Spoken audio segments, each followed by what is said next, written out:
What up, y'all? It's Michael Shawn, and I know you want to be a podcaster. You want a successful podcast. You want to give your views and opinions, but you just don't know how to do it correctly. That's why you got to hit up ShawnyScott.com. You want to be on radio, and you want to know how to build your radio career. ShawnyScott.com. She's done all of this. I've worked alongside her for years, and I will tell you the information that she can give you is on a value level that I can't even put a price on it. All you have to do is go to ShawnyScott.com. Your future, right now. That's it. It's Michael Shawn.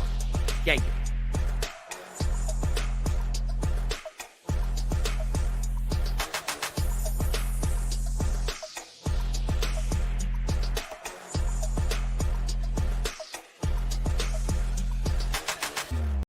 Michael Shawn and the Takeover legend, where the truth hurts, but also makes you laugh. Baby, tap in.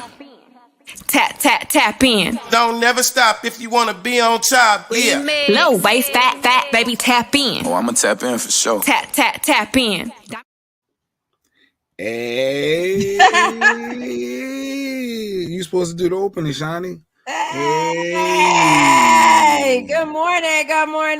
It's Friday. I know we're not supposed to live for Fridays, but it's Friday. Ain't that what he say? Yeah, the therapist said you ain't supposed to live for Friday, but it's Friday.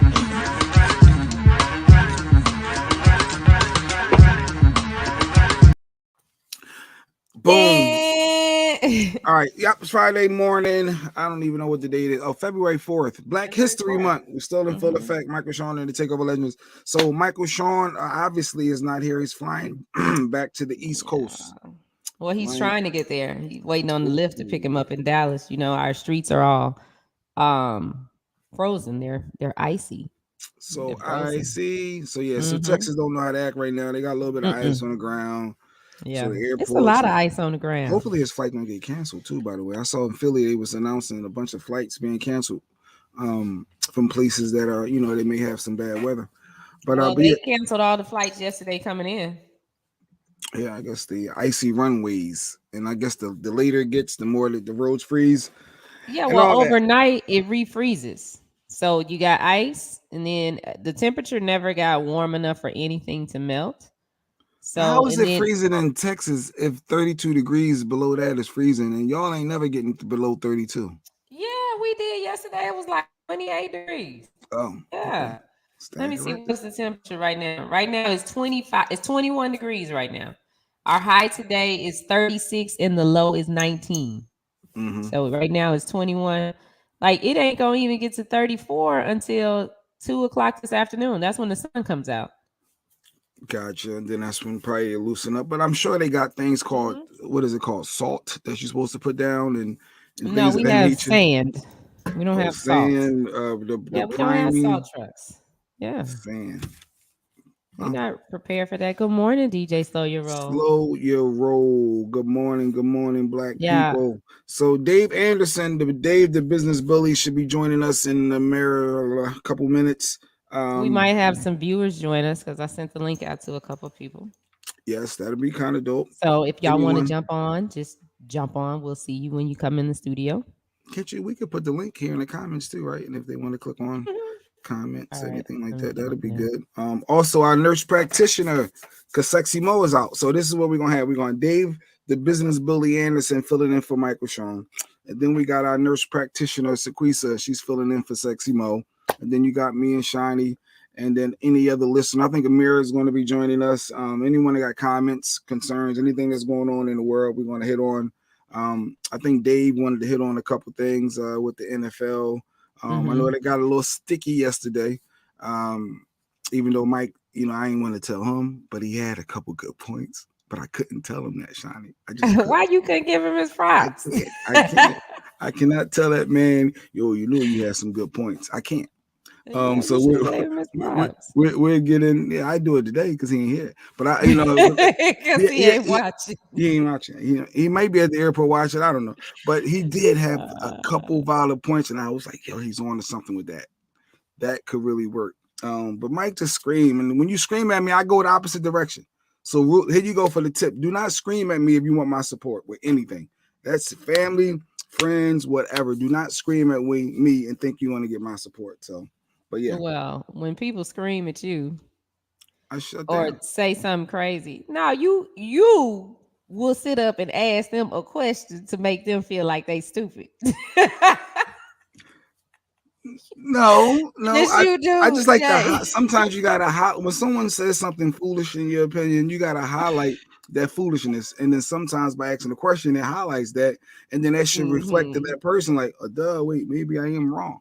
So that's my way. You be doing that on purpose, and you be so calm with it. You be like, so I'm the one with the problem here. So should I not express my thoughts? And then you push them glasses up. Wait, let me see, because this is not making sense. This is not making the darn bit of sense. Good morning, Ashley. So Dave should be joining, like I said. Sequisha should be popping in soon, and some listeners. Jeanette, Rochelle, good morning. Good morning. There's Sequisha right there. Yeah, just popped in. So we filling in for Sexy Mo. I wonder if she's gonna do some entertainment news.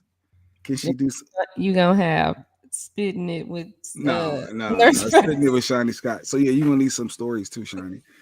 I like the spitting it with Shiny. It flows. All right. So first things out, what are we going to talk about first? Last night, how was your night? Oh, how was my night?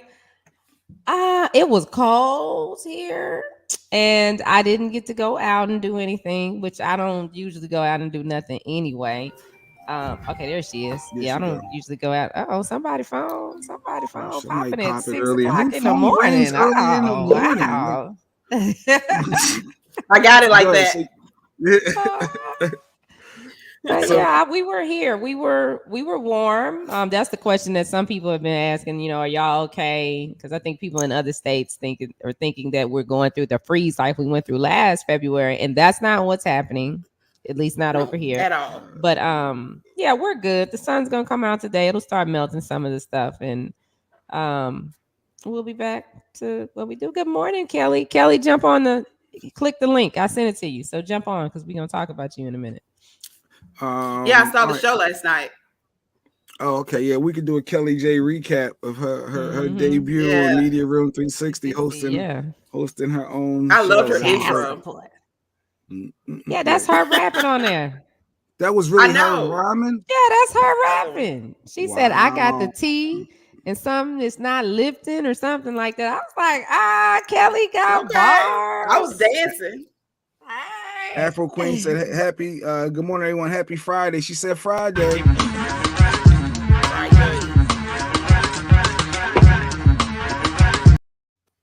We used to do it every time somebody put Friday in. Just go with it. So what did I do last night? Or first Shaquisa, because I think Mike always goes last. Actually, Mike is slick. He never really says what goes on. When he asks us how our night was, he never says his night. Like he always gives everybody else, and then he booms into something else. So Shaquisa, how was your night last night? It was Thursday night. What, you do anything? You hang out? I couldn't sleep last night for some reason. I got like 8 movies going on in my head, so I got a lot of stuff going on. So I had to recharge last night. So I'm pumped and ready to go today. Okay. You working today? I guess that's a stupid question to ask because she looks at me like, absolutely. What? Okay. Wait, do doctors did I work? Doctors, do y'all get days off? Like being a doctor, nurse practitioner, like you don't work every single day, right? Or do you have to be on call for patients? I work every single day, but it's not because I have to. I'm building a practice. Can you hear me? I left my mic at the office, so I had to use what I had at home, and I don't normally do lives at home. So that's why my background look crazy, and I got on my kids' headphones and things. But I'm building my practice, so I am working every day, but it's temporary. Once I get the practice off the ground, then I can hire a nurse practitioner to work in my spot, and I'm gonna be chilling at the house collecting my checks. Oh. I think I need to go to nursing school. It's probably too late. Well, you don't need to go to nursing school. No, it's never too late. Really, Jay? When you hit your 40s, it's over. Like whatever you were doing in life, by the time you hit your 40s, generally is over. This is your lane. What? As far as being a nurse, ain't it take like 5-10 years just to get, like, it's a whole long process. Stop it. Stop it. Like if I want to be a nurse practitioner, rather, like a doctor, like that's the difference between a nurse, which Shaquisa taught me, that is levels to this. So in order for me to get to her level, to be able to have my own patients, I can't start now. And when you hit 40, you'll be dead. Well, that's you. That you will be 60. I won't be 60. I'm younger. How many years? How many years does it take to get a nurse practitioner degree and license? How many years? What, 4 years ago to get your nursing? I don't know, because I went the long way. See, it takes 4 years to get a bachelor's and about 3 to 4 years to get your master's. But I went the long way around. It took me like 15 years because I did LVN. I took a few years off, and then I did the associates. It took a few years off, and then I did the bachelor's, and then I did the master's. Yes, he's a dream killer. If I want to be a nurse at 75, if I say, you know what, I'm gonna go back and be a nurse, I can do that at 75 if I want to. I'm a realist. At 40, now you want to be a doctor? All right. What's wrong with that, Jay? Yeah, what is wrong with that? That's not a reality. Like, actually, older students do better because you're more focused on your goals and what you're trying to accomplish. If you say so. If you say so. Jay so you just gonna be what you are right now, just sitting up here talking noise for the rest of your life. You're not gonna do anything to grow. You just gonna sit in the little box for the rest of your life. You're not gonna do anything else to become a better Jay Black. No. What I'm saying is, it's continue to be a habitual line crosser, and that's it. Here we go. There's certain careers in life you have to start at a younger age. You can't just all of a sudden wake up at 40 and say, "Oh, you know what?" But wasn't Jay-Z almost 30 when he hit? It's just it's just harder. Hey, I feel like the road is harder. Not to say that it's impossible. I just feel it's harder. Oh, I can't. I want to be a football player. It is harder. I missed that. You could go play in the semi-pro league. Okay. All right. So let me focus on stuff like getting the parking lot. Like low key, I want to own the parking lot in like a downtown area. I want the parking lot in the popping area. Now that's something that still can be obtained. But that could be obtained at any age. And low maintenance. Yeah, it's too late for me. Wow. No, if you want, Jeanette, you want to go be a doctor? Go for it. Shoot your shot. Yeah, go for it. What is wrong with that? But yeah, so do it all the time. Jay Black, the dream killer. The dream killer. I mean, my God. I said I wanted to be a nurse. I didn't say that I wanted to, be. Well, you could be anything you want to be. It doesn't matter. I can. Okay, nice. Yeah, that's right. Be what I want to be. If I work hard at it, it'll something. I can't remember the rest of the words. Yeah. Jay Black can't play football with a show. Yeah, I had rotator cuff surgery. I already got football injuries. I thought it was the knees. Baseball injury. He got to get a knee replacement. I fell off a ladder, so I hurt my knee. Had to get I ain't over no knee replacement. Don't put that on me. You're not getting knee replacement surgery? No. I don't need that. What's the matter with the knees? You fell on them? Yeah, I fell. You've been on your knees too much. But you refuse. You've been on your knees too much. That's a hard flag. That's a hard flag. What you been doing on your knees? All right. So what else happened? Last night I watched Celebrity Big Brother. Before we get into topics and stuff like that, Celebrity Big Brother, Lamar Odom. When I say he's going hard to let Chloe and the family know that he messed up, he missed them, and he went hard on yesterday's episode for those who watched Celebrity Big Brother, those who didn't watch, rather. So I didn't realize how he's on such a campaign. He said how he was wishing that Chloe would have been in the house. He realized he screwed up, and how the family embraced him and gave him his nickname Lammy, and how he really wants another shot at getting back with Chloe. Like, that's the one that got away. And it made me think, does everyone have the one that got away that you regretted that it didn't work out because you did something wrong? Like he wilded out. He was in a brothel. I think he forgot not to drink the tea. He forgot he wasn't supposed to drink the tea. Okay, meaning what? You mean as far as from Get Out? Oh, okay. I haven't watched that whole movie. I fall asleep on it every time. I have several times. But the reality is, he screwed up, and now he's on a campaign, and he's gonna use CBS's Big Brother, the professor's love for Chloe and hope. I don't even know. Is she dating somebody right now? I thought she was with Tristan. And she don't want to let that go. She trying to hold on to Tristan so hard. She crazy. Yeah. She's worse than what's the woman that's with the bishop that proposed after 28 years with that did you see that proposal? Oh. I don't know who you're talking about.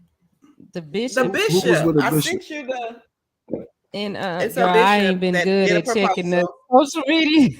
after 28. Y'all see, I ain't posted in about 2 weeks. I haven't been doing I good. finally posted something yesterday. It took me a minute. Yeah. And so Jay asked the question: Do we have one that got away? Yeah, like I mean, I think we all do. I have one that I messed up with, but I ain't trying to get them back. I mean, it was I was in college. Noel Jones. That's who you talking about? That's him. He proposed to who? His girlfriend of 28 years. The proposal was so disrespectful. Oh Lord, let me. How do you have a disrespectful "Will you marry me"? Like, how is it? He basically said that he's giving up his freedom jacket for a straight jacket. He said that he had to think about it. No, he's getting older now. He's going to need somebody to push his wheelchair. Like, and he came out. He in a wheelchair? No, but when he got down on his knees, he almost fell, and she had to help him back up. How old is he? She waited for 28 years. 72. He's 72. Oh, you know what? This is the chick that was on the on the show with him. She was on the show with him. Let me see if I can grab this. Shout out to DJ Slow Your Roll. I see him in the waiting room. We can get his comment. That is crazy. Okay, wait a minute. And she was so excited. She was smiling. I'm like, sis, like, did you drink the tea? Like, what's going on? I hope he don't give a long preacher like engagement. He did. Hey, Slow Your Roll. He did. Hey, can you turn your phone the other way so you fit in the boxes? So he was spitting facts. He was spitting facts. What's going on? Can y'all hear me? Yeah, can you turn your phone? It was no proposal. I would have said no. Do we have the proposal? I'm getting it. I'm pulling it up. I want to see. It was worse. It was worse than the one that Martin did for Gina when he was like, "Damn, Gina, will you marry me?" Oh, turn it sideways so you'll be a box like us. Like, can you turn the phone instead of like that? Turn it back. I'm turning right back. Camera say, "Wait, he's 72." I let him work on that. All right, hold tight. He's 72 years old. I want to see the clip. I want to see how a proposal can be horrible. I've never heard of a horrible proposal. It was horrible. It was horrible. Can y'all see that? Yeah. Now,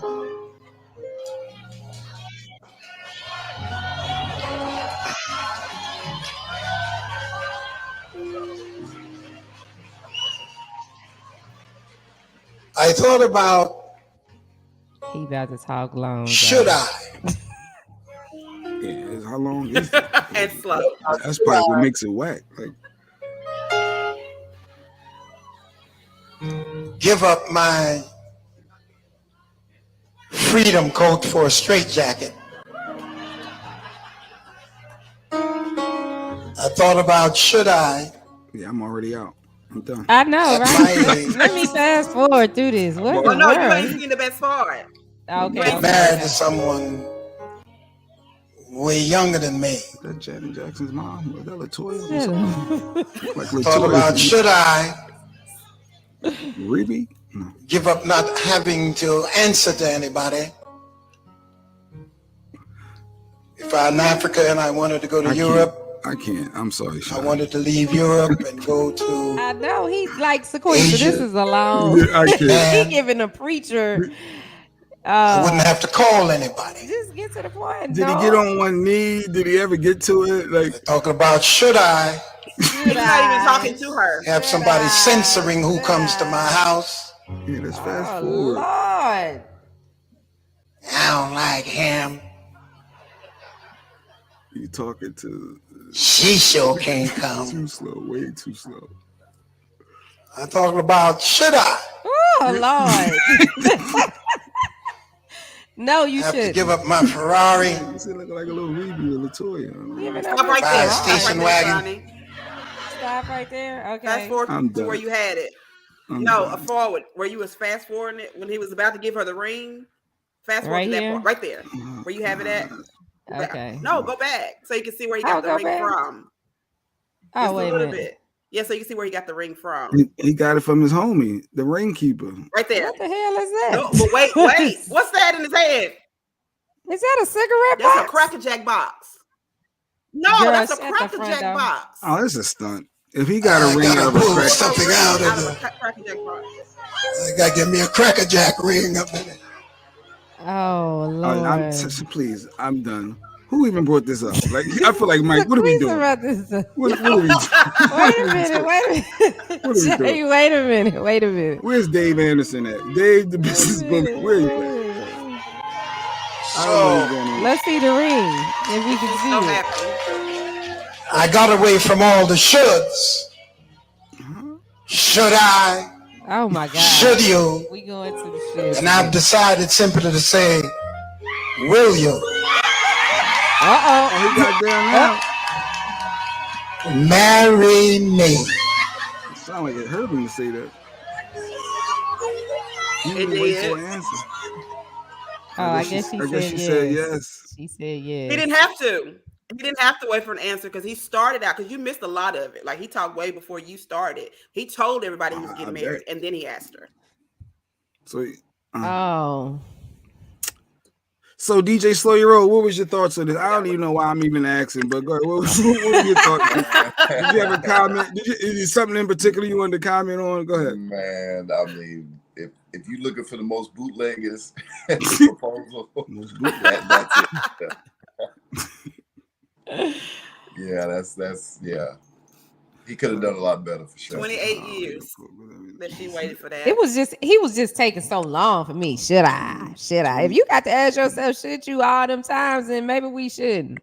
Yeah, you could totally tell. Well, you shouldn't after 28 years. At the end of the day. 28 years, that's a lot.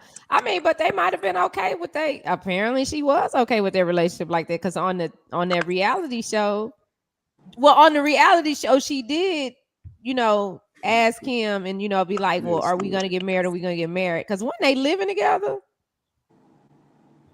I think they were living together because Dietrich hadn't, Dietrich hadn't get on him because they were, is this the same show? Am I right? He was on The Preachers, right? Yes. With Dietrich Hadden and the two guys. I don't think they live together because but Dietrich Hadden and his girlfriend lived together. I think so. So, yeah, they had a couple of kids too.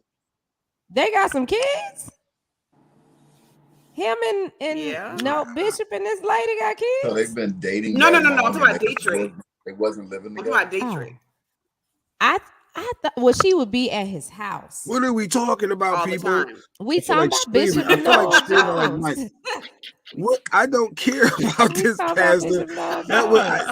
He lost me. I'm legit lost when it came. When I guess outside of the fact that it was 28 years, I mean, that could get spun into something. Like, I'm sure y'all been in relationships where you waited for someone to propose, or you wait. Like, Shaquise, how long did it take your husband to propose, or did you propose to him? No, I know, right? Ain't nobody proposing to no dude. I think Shaquise is on a delay. I think she's on a delay. Shaquise, can you hear me? I said he proposed within a year. So 1 year, that's reasonable. That's enough time to get to know somebody. But 28 years, are we waiting that long, Shawnee? Heck no. 28 years. I think the time limit is after 2 years. If a person hasn't committed to a person in 2 years, then they pretty much don't want to get married. Facts. 28 years. That's a long time. I mean, but Jay Black, let me ask you this, bro. That's a long time. Do you feel there is a time limit to when you propose to a woman, though? I personally feel like you don't need to be married. If I'm with you, I'm with you. I don't need the paper. I don't need the ring. I don't need all that. We're together. That's my personal opinions when it comes to marriage. I feel like it's truly not needed. But I get it from some other aspects. Some females may say, oh, but legally, if you die, who's gonna like all the legally stuff? That's going to be their defense. But me personally, miss me with it. I could care less. I don't need all that. I like your shirt, by the way. Thank you. Actually, hey, funny. I found the one who tolerates my soul or something like that. Yeah. Wait a minute, say it, brother. Put it down. Let's see. I'm the one. Well, I found the one who my soul tolerates. My soul tolerates. Oh, yeah, okay. Yeah. So, well, how long did it take you to ask Lady Q to marry you? Really, Jay? Really? Man, that's really? a great question. Where is Lady Q? I would suggest some extra flowers for Valentine's Day. Yeah, what do you mean? How long? Well, you trying to see how long? Because we was together. Okay, not when you ghosted her and came. Once you got back, y'all got together. How long did it take for you to ask her to marry you? I got back, and so I got back in 2008. Look, thank you, Lady Q. 3 years. So it took me 3 years before we got engaged. You never would have figured that out. No, I would have never. But Jay, I'm sitting there wrecking my brain, like legit trying to remember 2005. This is what tripped me out about you. But you had the whole wedding and everything, so you did the whole thing. You went all in. What? That was Lady Q that won you? It's all about the female. It ain't the guy. The guys don't care about all of that. It kind of seemed like this is stuff that you wanted. I did not want this. I just wanted her by my side. I didn't want that. I didn't, straight up. And that's what she required. She wanted that. She the one that helped get, because I'm black. So my divorce was I was still married technically. So she the one that came through and helped. I was like, I don't know what I'm doing. She helped me get the divorce done with the last situation. I would have probably still been married. Right. Black. I get it. But no, if something happened to you, she got all the rights. And that's make the decisions. And that's true. And you need to get this I agree done. with her and on that. Together. And blah, blah. I do too. So I guess I might have said too much. I don't know. I'm not trying to mess up his Valentine's Day, Stu. We know at the end of the day that the wedding's for the women. Facts. Regardless. Of course. Everybody knows that.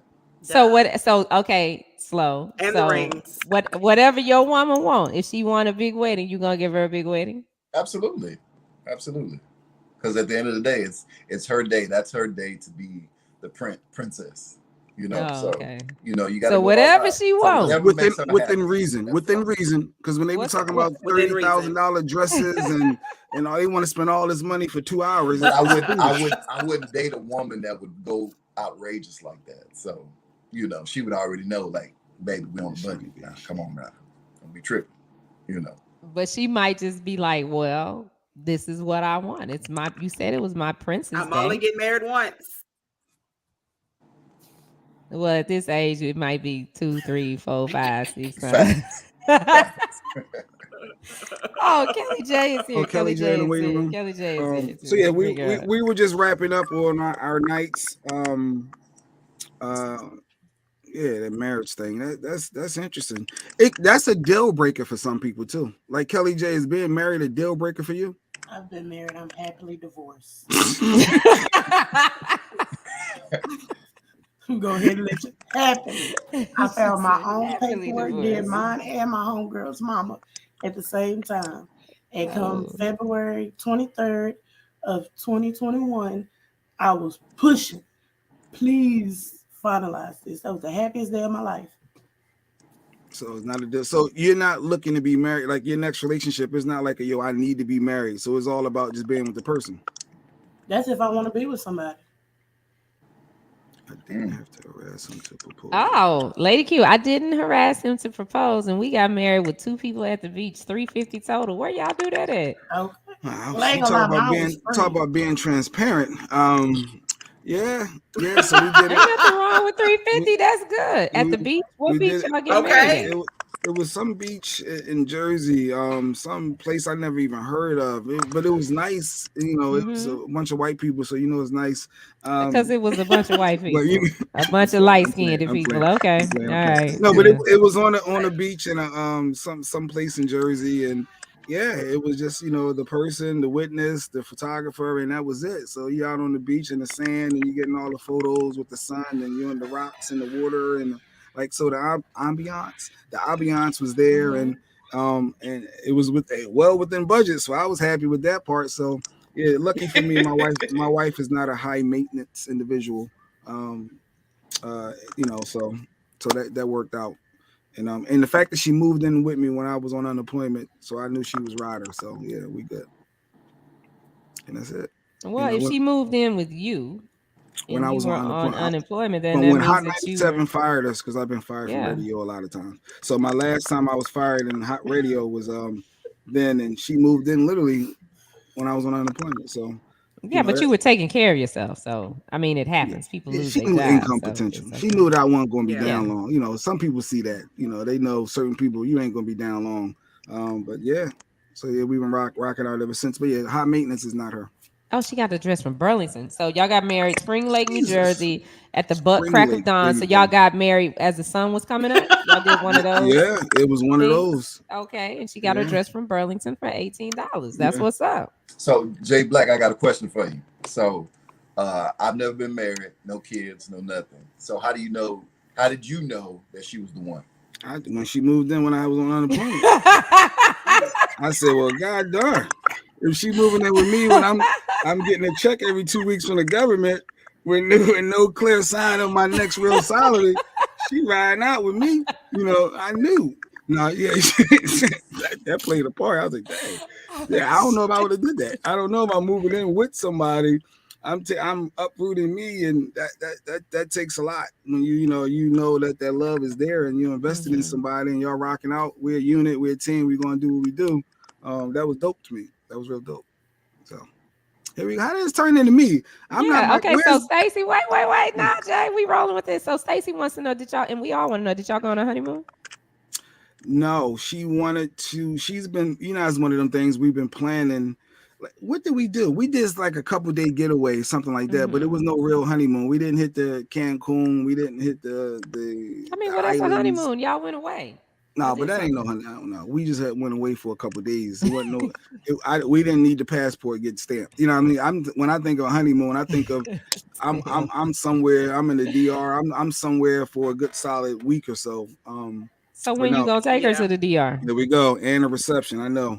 We gotta put the reception together. We gotta have that. Boom. So when the time is right. When the time is right. We Lady Q, you need a square. She said no honeymoon. We had breakfast at Cracker Barrel and a night in Atlantic City. I tried to make it sound like we went somewhere for a couple of days. That was dope. Okay, we went to Atlantic City for a couple of days. Jesus. That's nice. I mean, what's wrong with that, Jay? That's nice. Atlantic City is local. That's nice. It doesn't matter. I went to Shreveport. Yeah.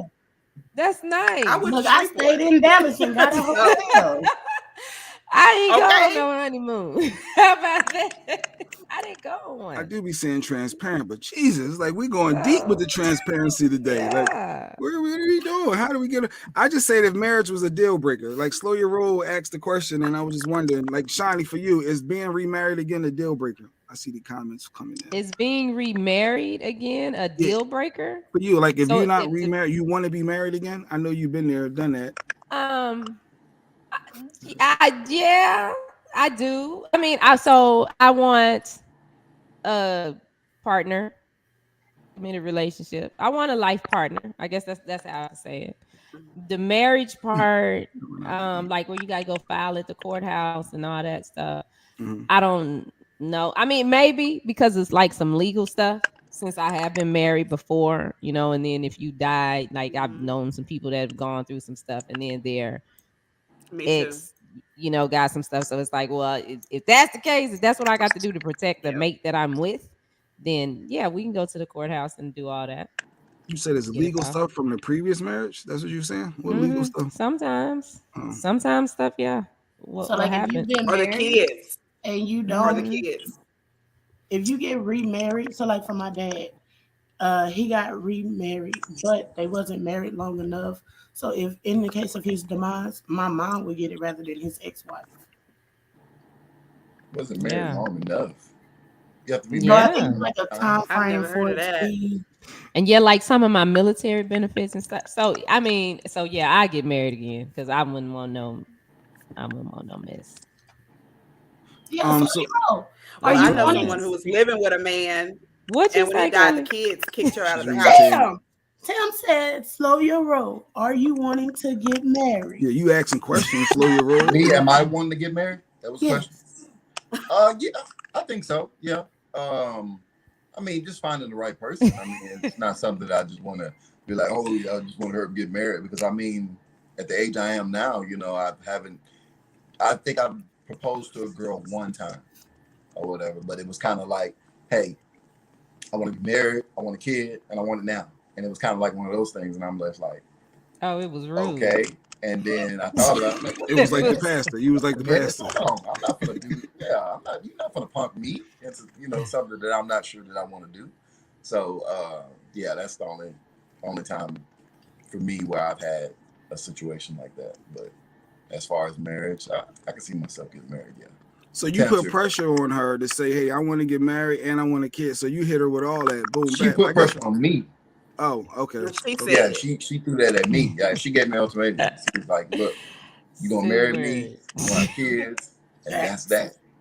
And so I was like, and I almost fell into it. I was like, okay, but then I got to thinking about it. I was like, wait a minute, this is a big move, you know.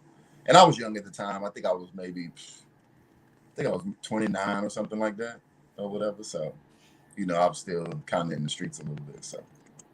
In them streets. Stewart. I know Stewart and I grew up together. So that's why I said Stewart knows me very, very well. Said if Shawnee get married, I'm taking off work for this event. You gonna do the prayer, Stewart? Me too. You want the big wedding, Shawnee? You want the nah. You more low key. Nah, I mean, we can just go do it. We ain't even really got to tell nobody. I mean, it's us. You do straight courthouse. You don't want the kids there, the dresses. My kids. Yeah, my kids would be there. Now we got to talk about my kids. Now my kids would probably want me to have a wedding. Like now, that's where it would probably come because they're probably like, oh, we want to plan a wedding and we want to be in it and we want to do this. I could see that happening and me being like, well, okay, I'll have a wedding for them, but maybe I ought to just tell them, no, we just say that for your wedding. But I don't know. But yeah, I could see the girls being like, we wanna have a wedding, mommy. And yeah, do your girls have to approve of the husband to be? Absolutely. If they don't co-sign, you could be vibing, rocking with this guy. You're gonna tell me that if your girls ain't supporting them, you're like, I can't do the marriage thing. At the age they are now, yes. Now, if they grown and they gone, then that's something different. But I still got to raise them. So I have to take their opinion into consideration because we would be living with this person. They'd have to be comfortable around this person. If they're not comfortable, then no, I'm not going to put my girls in a situation like that. So you will work on that relationship before you throw that dude away that could be your soulmate. Is that if my kids if my kids do not like him and my baby girl got a real good third eye, if she's like no, then it's a wrap. I don't know if I agree with that. The girls are they're important right now. I got to raise them. That's important to make sure that they understand that, you know, mommy is here for you. I'm not gonna put a man in front of you. How is their that development is because if they're not comfortable, they might be picking up something that I can't see because I'm in love. Okay. You know, but they can sense that it's something ain't right about this joker right here, mom. Okay. Now that part makes sense. Slow your roll. Jacqueline went through a divorce. I don't know if she's trying to holler or she just legit asking questions. But she said, who would be the right person for you? Like when you think of the right person, is there a couple qualities that are a must? Is like the physical attraction a must? Is it the big booty? Is it that they have to have a job? They have no kids? Because some people got kids. I'm out. Like when you think of the right person, who's that? For me, laughter is key.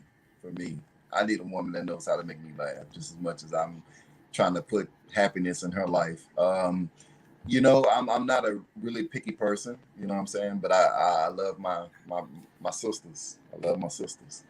Do they have to be dark skin or light skin? No, I don't discriminate against color. I don't discriminate.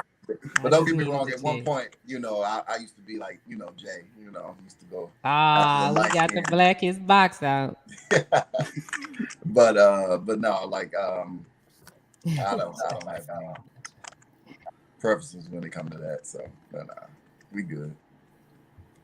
All right, I was just trying to figure out who that audio was coming from. Let me figure that out. Can y'all hear me? Yeah, we can hear you. That's Jay Black over there typing. No, Sam, that's not you me got typing. it right. I'm just playing. That's not Jay Black typing. It's the feedback from. It's Slow Your Roll. I muted him and it stopped. Okay. Yes, there you go. I knew I was going to figure it out. Yep, and I put them back on. There you go. All right, so Black History Month. You got earbuds slow? Yeah, let me put them in. I'll be right back. All right. Let me take them down, Shawnee, for a minute. Black History. All right, so that was last night. Celebrity Big Brother, Lamar Odom. I really want Chloe to legit listen to what he was saying to give that man an opportunity to fight for his relationship, even though he screwed up. And Tristan, yeah, but I guess if she got kids with him, though, so I guess that makes a difference. She probably want to try to keep her family together. But yeah, that was my night. So before we move on to that first topic, Shani, my Black History Month moment. I said every day for February, I want to, educate our people. Things that you may not know. I'm gonna throw a little fact out there, and that's going to be considered a J Black History moment. All right. Oh, so today, Kelly J. Sequisa. Not Shine. I think Shiny knows this already. So, who was the first Black female billionaire? Do we know? Madam C.J. Walker. Madam C.J. Walker for Sequisa. Oh, billionaire. Oprah? You said billionaire. Oprah. Y'all all agree? Billionaire? First Black female billionaire? First Black female billionaire. Billionaire. I think there's one from Africa, though, wasn't it? Yeah, in the world or in the United States? There you go. In the world, I guess. I don't know. I'm just doing the Black. I saw it and I said that's a dope thing, and I would use it. I don't know if it was in the world. Now I gotta see. Question me. My facts. We'll retract something in a minute. She's from Africa. Like she owns an airline or something. She's in oil and gas. This is African lady. She's young too. Me off. Billionaire in world history. Yeah. Like the African lady. I don't know her world. name. I don't know her name. World history. So to answer the question for this Black History Month quote and moment, in fact, it is said Oprah Winfrey.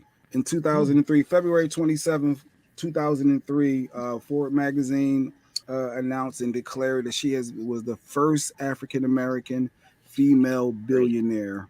So that was you guys' Black History Month quote and moment with Jay Black. Our Black History Month with Jay Black. Clap it up. Yes. Clap it up. Clap it up. Now my facts may get a little deeper for some of you. That was just the one that can relate to. You can have an idea. But it's Black History Month. We need to have more awareness. Y'all didn't even know who half the people was in the picture yesterday. So I thought that was, we need to do more research for our people and our culture. But yes, that was my Black History Month moment. So Shiny, you're up. Where are we going next? So where we're going next is to Kelly J. Kelly J. Oh, wait a minute. Before we go to Kelly J, we talked about my night. We talked about Sequisa's night. We talked about your night, Jay Black. DJ Slow Your Roll. What was your night like last night? Oh, my night was boring. Video games, Netflix, sleep. Oh, I see why you single. I was locked in the house. Got married. Did you hear Jay Black? No, go ahead. What did he say? JB said. Jay Black is the mumble rapper. I'm the mumble rapper. What did he say? Something about I see why you single. We got to do more. Slow Your Roll. We got to be out there trying to find that date. We just play video games. They don't want guys to play video games. Hey, because I'm not going to be out no. Yeah. Okay. All right. So I was locked in the house pretty much. All right, Shiny. So, Kelly J, tell us about your evening. Well, I had Kelly J on the go. I had my show yesterday with Jay Black. Thank you for coming on again. Thank y'all for always showing up and supporting. I appreciate all of y'all for that. Afterwards, I've been dealing with a lot within the organization I used to be in. So I'm still getting information. So I was dealing with that. And I ended off my night with smoking a bleezy and, went straight to sleep. And that was it. That was all. My baby girl was knocked out and she was done for the night. So it was time for G-Mama to be done for the night. So, how my night went. Mm-hmm. So, Jay, how did you like being on Kelly's show? Kelly's show was interesting because I wasn't sure. I wasn't sure about it because I say I'm transparent, but I don't feel like talking about this child support stuff is a trigger for me. I feel like I said, I'm scarred. But she was like, no, she just wanted a different perspective from a male. So I did it, and I thought that show was well done. It was a solid hour, not too long. It wasn't too short. I thought an hour was a good time and was able to hit on some key points. I saw a lot of people in the comments. Tam was there, Kathy Black, Sexy Mo trying to come at me in the comments. I saw that, Mo. But no, it was good. I thought she's on to something with that, and keep it going, Kelly. My mom watched. She called after the show. Was like, oh, I did much better with Kelly than I did on our show yesterday morning. I was able to hit on. I was like, you talked more on her show. It felt different. Like, I think we saw more of your personality to her. Mm-hmm. But she better know from the gauge, like, y'all not gonna play with my friend. That's the part that I like. She did a disclaimer at the beginning, like, this is my friend, and y'all not gonna come for him. Billy said he saw the show. I gave some child support tips. Yeah, modification, all that good stuff. I didn't go into the business aspect, because if you got a business and you're going through your company, that ain't got nothing to do with child support. It's about where your social security number, not your EIN number. I remember my baby mom tried to do that. Oh, you riding around in rap vehicles, working for Master P and record labels. He got more money. Try to get more modification. You had a rap vehicle? Yes. What vehicle were you riding around in? I was the guy riding in the city. I used to do, it's a thing back in the day called street promotions. Mm-hmm. So back in the day, the record labels used to hire people in each city to represent their record label. So Priority Records, Def Jam, like I say, No Limit. So I had some accounts because I couldn't afford to pay my child support, so I started and lived the way I wanted to live. So I started my own little hustles. And that was one of them. And when she saw me riding around, here's one of the pictures. This used to be me in the city. That was my personal Explorer truck. So I'm riding around with the little Romeo, the Master P, and of course it was like, wait a minute, he got some more money. So she took me back to court for modification. But because it was in my business name, because it's in my business name, that doesn't go as my personal. I guess it's weird because you got your employee identification number and then versus your social security number. Dave Anderson said he probably can break that down. But your business doesn't affect your child support because it's through the business. I may be the CEO of that business, but it wasn't under my social, so that didn't count as my income working for all them different record labels, if that makes sense. So you start your own business, that's completely different.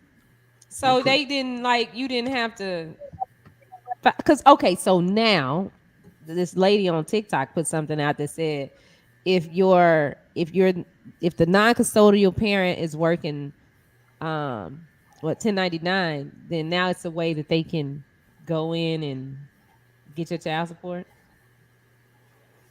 I guess it don't apply now because your kids are grown. Oh, I told you I celebrated. 1099 is a completely different thing. 1099 means you're an independent contractor. So that goes. Good morning. That goes right to your pockets. You'd have to be high and out of your mind. For example, on paper, David Anderson, everyday citizen, makes $14,965 a year.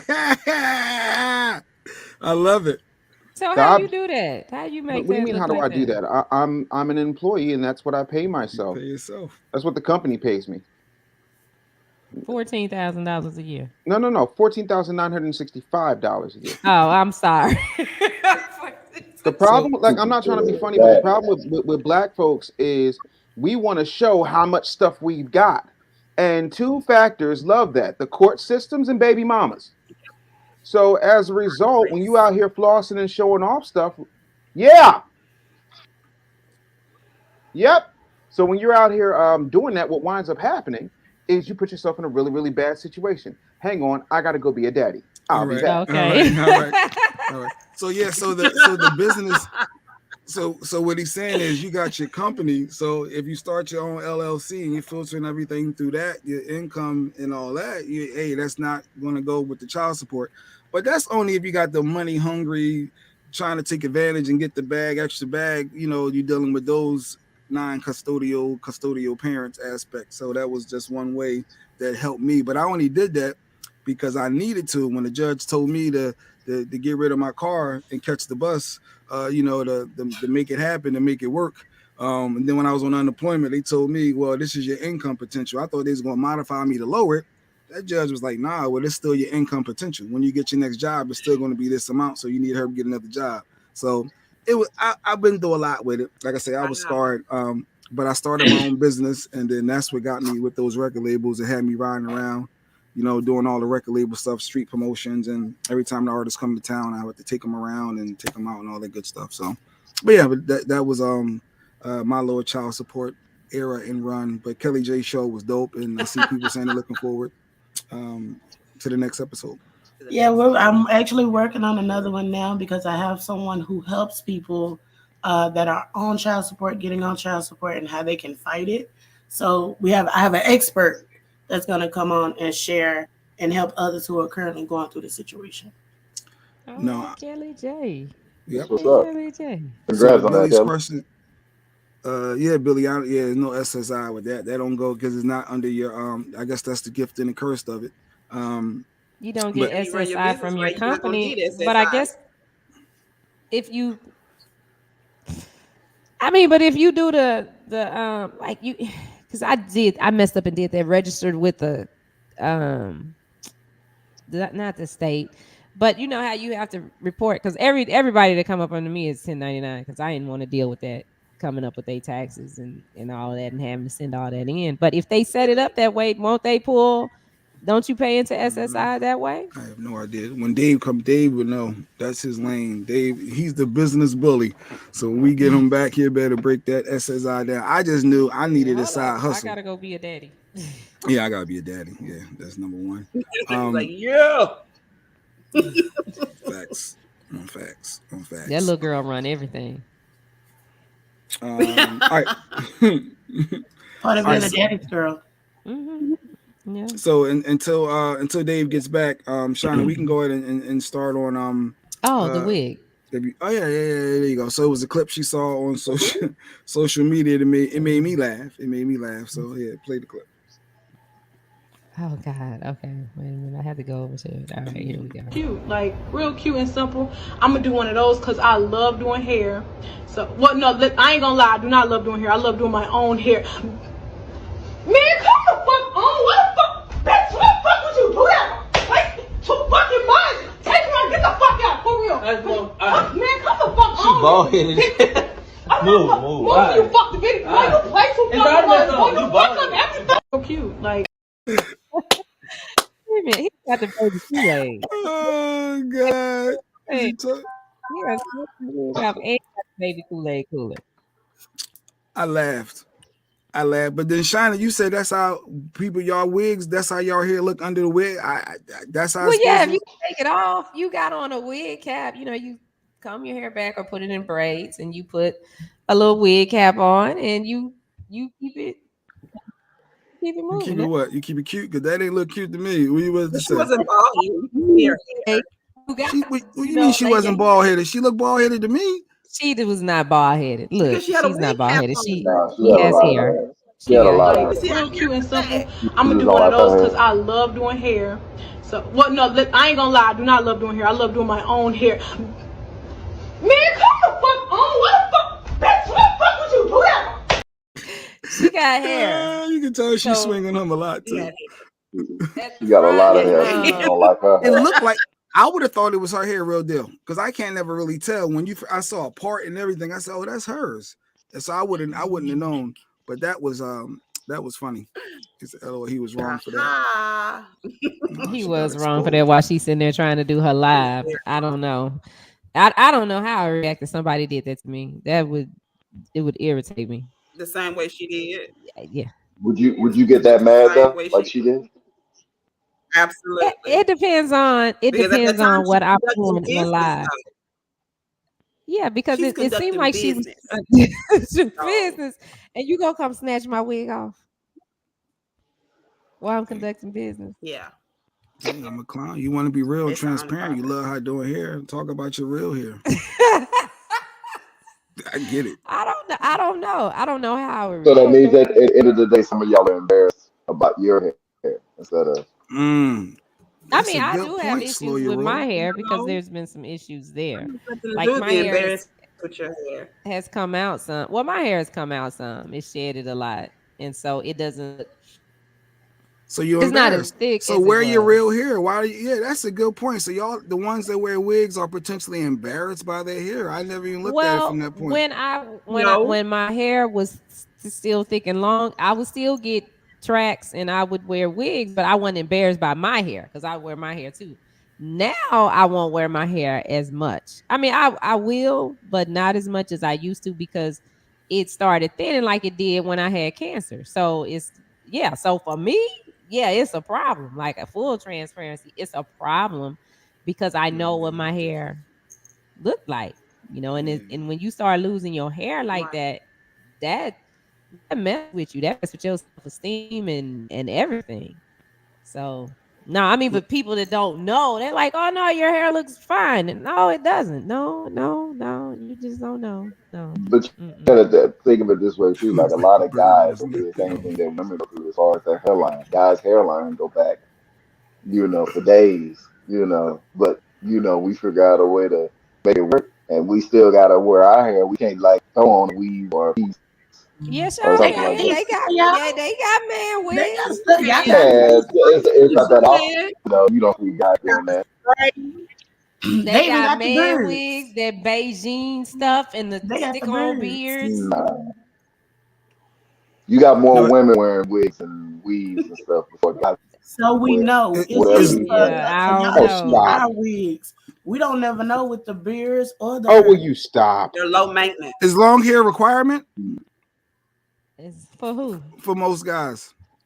Or do y'all do it for the guys? Like, because the fact that she want, the whole wig is that because you said it makes you feel like you got superpowers. For guys? No, if I'm gonna buy some hair, or I'm gonna get tracks or something, then I'm gonna be unbelievable. Yeah, I'm gonna get it all the way down to my knees. Yeah, I'm going all out. Yeah. I'm paying for it. Why am I gonna pay for some short hair? I can cut my hair and do that. Are we transparent? Are we being transparent with hair? Yeah. I need long hair. Sure. Oh yeah, you like the light long skin. Hair. I long do. hair, girls, like a light skin and long hair. Just being honest. For day one. Yeah. Just being honest. I like long hair. So yeah. Okay. Dave, what about nothing you? against short hair, Shaquisa. Dave, you muted. Wait a minute. Yeah, what the hell you say my name? No, I said. Don't you have shorter hair? I can't. They look like your hair is short. I would just say nothing. There we go. Every day. Here we go. I have right, Dave. Wait a minute. Oh, I'm sorry. Oh, okay, I see it's down to your back. Okay, my bad. I couldn't tell from here. Look, Dave Anderson, please speak. Hair does not a woman make. And if your self-esteem is tied into your hair, you need to sit on somebody's couch.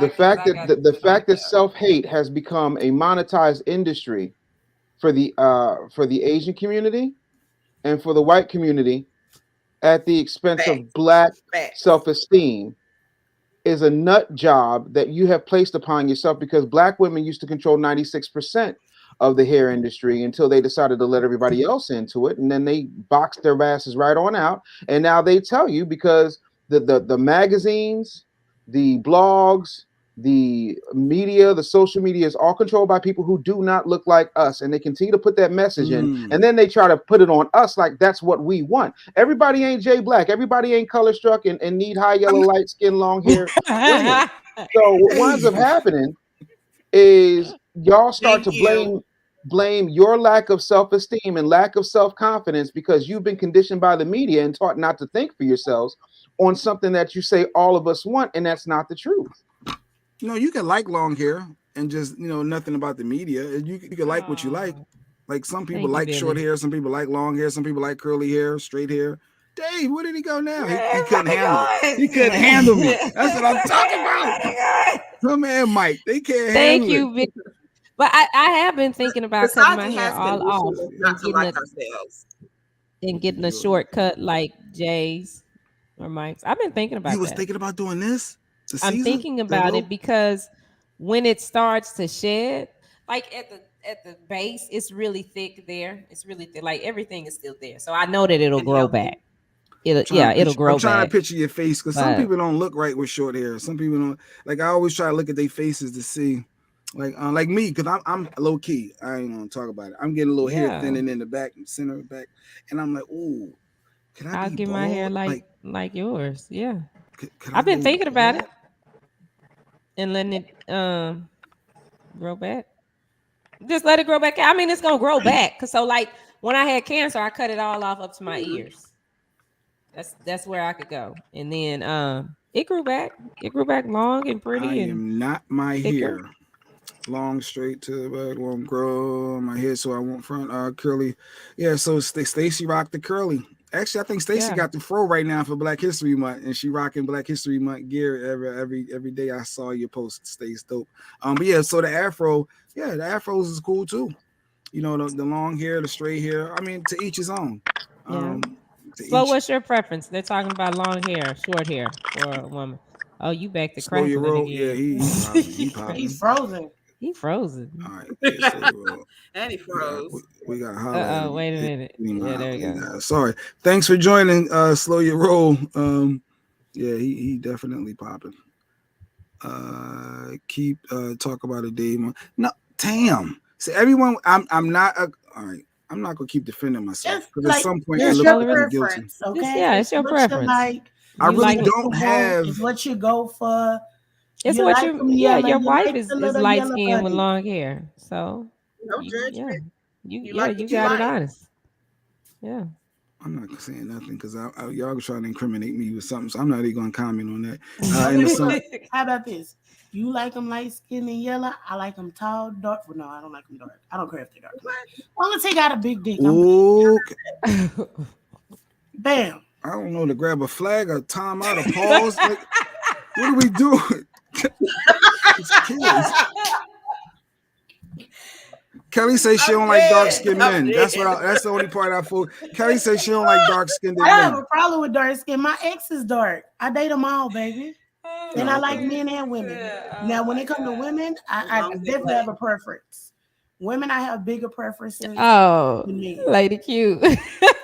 So he can like what he wants, but she walk around looking like Silly from The Color Purple on the regular.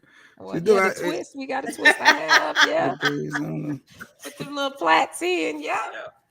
Good morning, Amir. Good morning. Good morning, Amir. I believe I sent you the link if you want to hop on, Amir.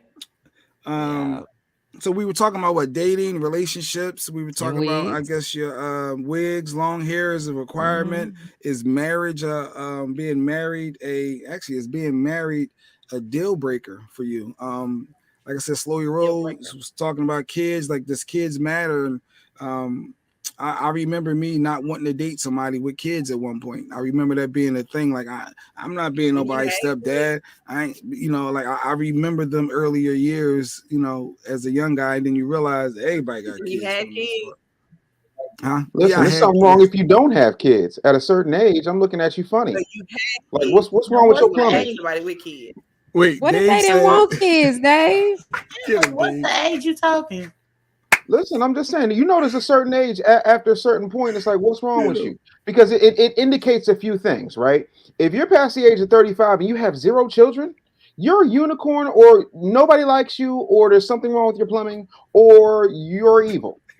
Like, it's one of a few things. Because if you're strong and independent, you ain't got no time for no kids, this, that, and that. Listen, I don't want a husband. I am a straight black man. I don't want a husband. I want a wife. That's what I married. I married a wife. You understand what I'm saying?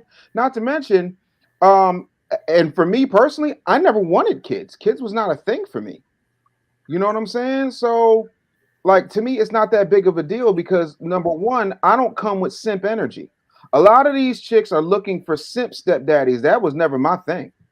What's you know what I'm saying? Stepdaddy? A simp stepdaddy is, I'll pay your rent. I'll wash your clothes. To put it another way, what did DMX say? I love my baby mother. I never let her go. Like, nah, we not doing that. So what kind of stepdaddy are you? I'm a stepdaddy, but I don't even use the term stepdaddy because I'm the only father she knows. So what and at the end of I take care of the kid. I love the kid. When I was 4 years old, my mother got with a man who was not my father. My father and my mother divorced when I was 3. And that man was in my life till the day he died. You know, he was an educator. He was a good man. He was a kind man. He was a Kappa man. You know, my brother and I don't have the same father. And I didn't know that my brother and I didn't have the same father until I was in college. Because that's how we were raised. It was dad. Like, that's all I knew. You see what I'm saying? So it's all in how you position that situation. But as long as you keep your masculine frame and you put your big boy pants on, you're good to go. But if you were out here, yes, honey, it's okay that this guy does absolutely nothing, and I'm just gonna let you walk all over me, and the kids can walk all over me, and I don't have a say in my house as a man. Yeah, that's that simp stuff. That's not happening. So what was the statement that Dave said that was ignorant? Because you came in hot, I think Dave. because he said if you don't have kids, and you're speaking if a woman doesn't have kids at a certain age, there's something wrong with her. But what if she just? But you do realize I'm a comedian, right? You do realize that that's tongue in cheek, right? Say if they medically like, can't I mean, have at kids. some point, you gotta like, ha funny. Like, do I really think there's something wrong with you if you chose to get into a career and you wind up being CEO at 28 and you hold that position till you're 35? Absolutely not. That happens, but that's not the case for most women. And he sips the tea. No, this is right. actually protein water, but okay. James says I have to agree. These females all have these kids, then decide that they want to settle down and find a husband, then get the guy to play stepdaddy, but don't want to have any with him. Yep. Him. Yeah, Can I comment on that? Can I comment on that? I need to say something on that. I feel like these women, they fall for guys real easily. And so then they have these kids for these guys, and they find out the guy is some bullshit. And so then after they break up or go their separate ways and then they have the kids, then they're looking for that other person to fill that piece that they're missing. And then they don't want to have no kids. I wholeheartedly apologize, but there's 18 different contraceptive options available to women. Okay, and it's contraception options for men too. There's 2 for men. Pull out and condoms. Vasectomy. Pull out really work. Yesterday, I was told pull out really don't work, but okay. It's not as effective. But the woman don't have to let the man shoot up the club, though. That's the point. You have 18 options. Wait, Shawnee. Yes. Let's get in reality. Let's not run logic through our emotions here. At the end of the day, who does the burden of parenting fall on, whether the daddy is there or not? The mom. Okay, so if there's 18 different contraceptive methods for women, then it is a conscious choice to carry that baby to term. It is a conscious choice to give up your life. It is a conscious choice to bring that baby to fruition. So if you didn't want it, you had 18 different options to not have that baby. Those are facts. Yeah, but the dude got some responsibility in there too. Guess what? The only responsibility that dude has is child support, because you let him in, you give him permission, you decide to lay down with him, and a lot of y'all don't have any sense between 18 and 31. Between 18 and 31 is the Lamondre years. That's when, oh, he cute. He looked like he could put it down. He's a thug. He's exciting. And y'all pass up on all the too nice guys. And then when Lamondre leaves you like Afghanistan and you bombed out and depleted, then you want a guy that has took time to work on himself, figure out who he is, has traveled the world, made the money, and done all the things that he was trying to do with you, but he wasn't exciting enough. He was too nice. All of that falls on you, because men can't do anything that women don't allow. And until you guys get real about that, you're going to continue to have these situations. Oh, Dave, I'm glad you're here. Yes. He's speaking the truth. Tell me how I'm wrong. Can I speak with you, Shawnee, without you letting me in? No, you can't. Wait. If you decide that you don't want to have my baby, what can I do about that? If you get pregnant, you decide that you don't want to have my baby, what can I do about that? Absolutely nothing. Absolutely nothing. If you decide that let me shoot up the club tonight, right? And tomorrow you walk down to Walgreens or Dwayne Reed or Rite Aid and you get a plan B, what can I do about that? Nothing. Okay, then. So who has more control in that situation, the man or the woman? That was an easy debate. That was easy. He sips his water again. Oh, that's what I want to see. That's your response, Shawnee? That's your response, Sean? I thought it was gonna come. You was gonna come back with something. I mean, what can I say to that? But still, I mean, I still feel. Yeah, at the end of the day, I have the ultimate control. I can get a plan B or something. But when we there and we in the moment, he can make a decision too. Yeah, he can make a decision. Guess what? He can make a decision in that moment, but yet and still, don't y'all always say, "Oh, it was an accident. We didn't know what happened." Blah blah blah blah blah. You can still terminate. You can still give that baby up for adoption when you choose to allow someone else into your divine Stargate.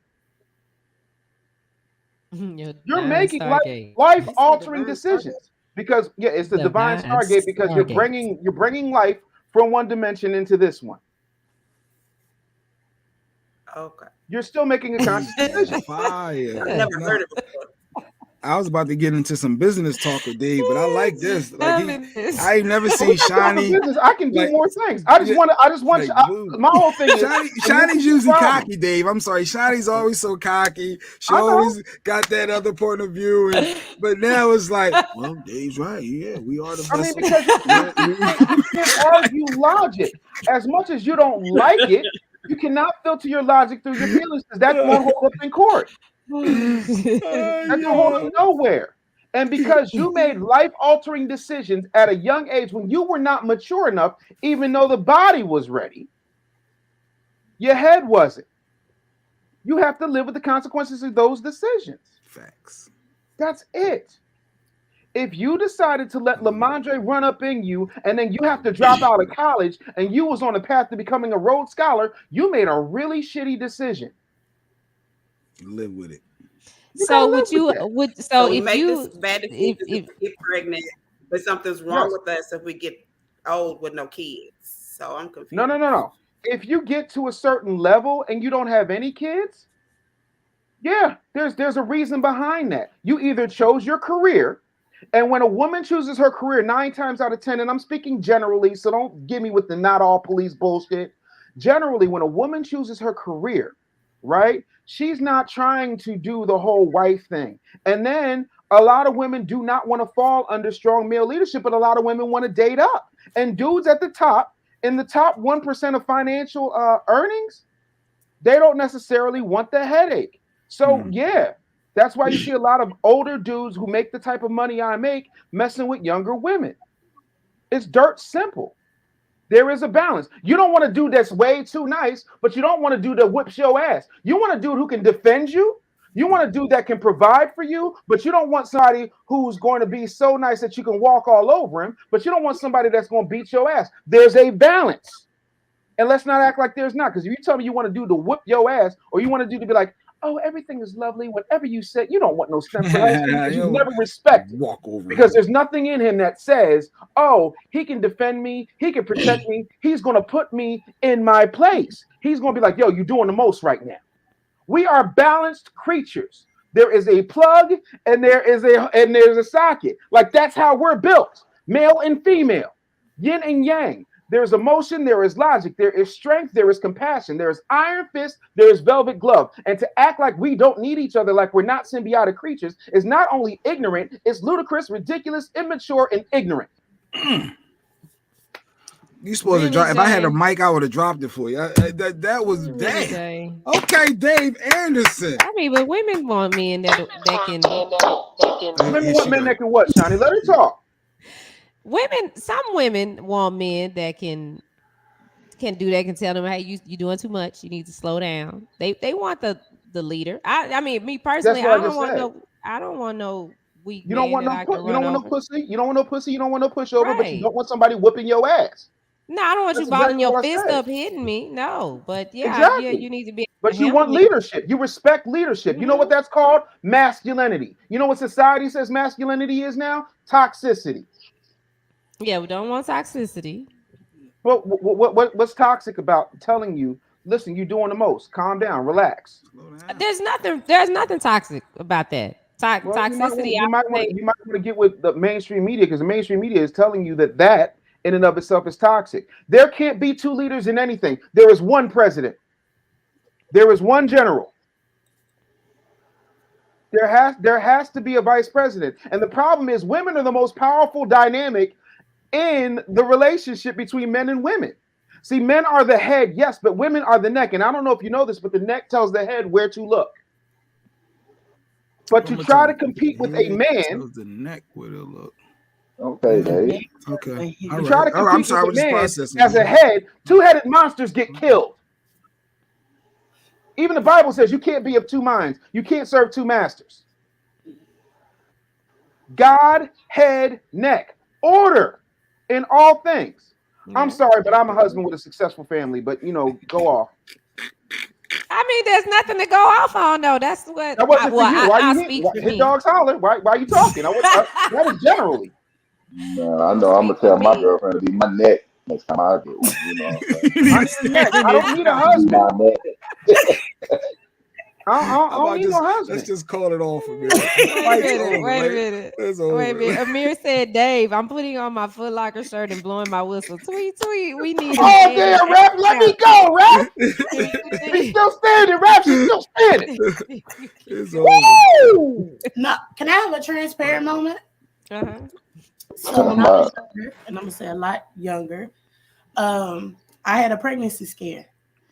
And this is actually when I realized I became a lot older, but I had a pregnancy scare at a very young age. I went to the child's father because I didn't know yet. I just had all the symptoms and I was late. And I go to him and I'm like, hey, I think I'm pregnant. Immediately, he was like, it's not my baby. Exactly. Yeah, he was like, it's not my baby. He was the only one I had sex with, like only one outside of what had happened to me prior. But prior to what had happened, it was no pregnancy.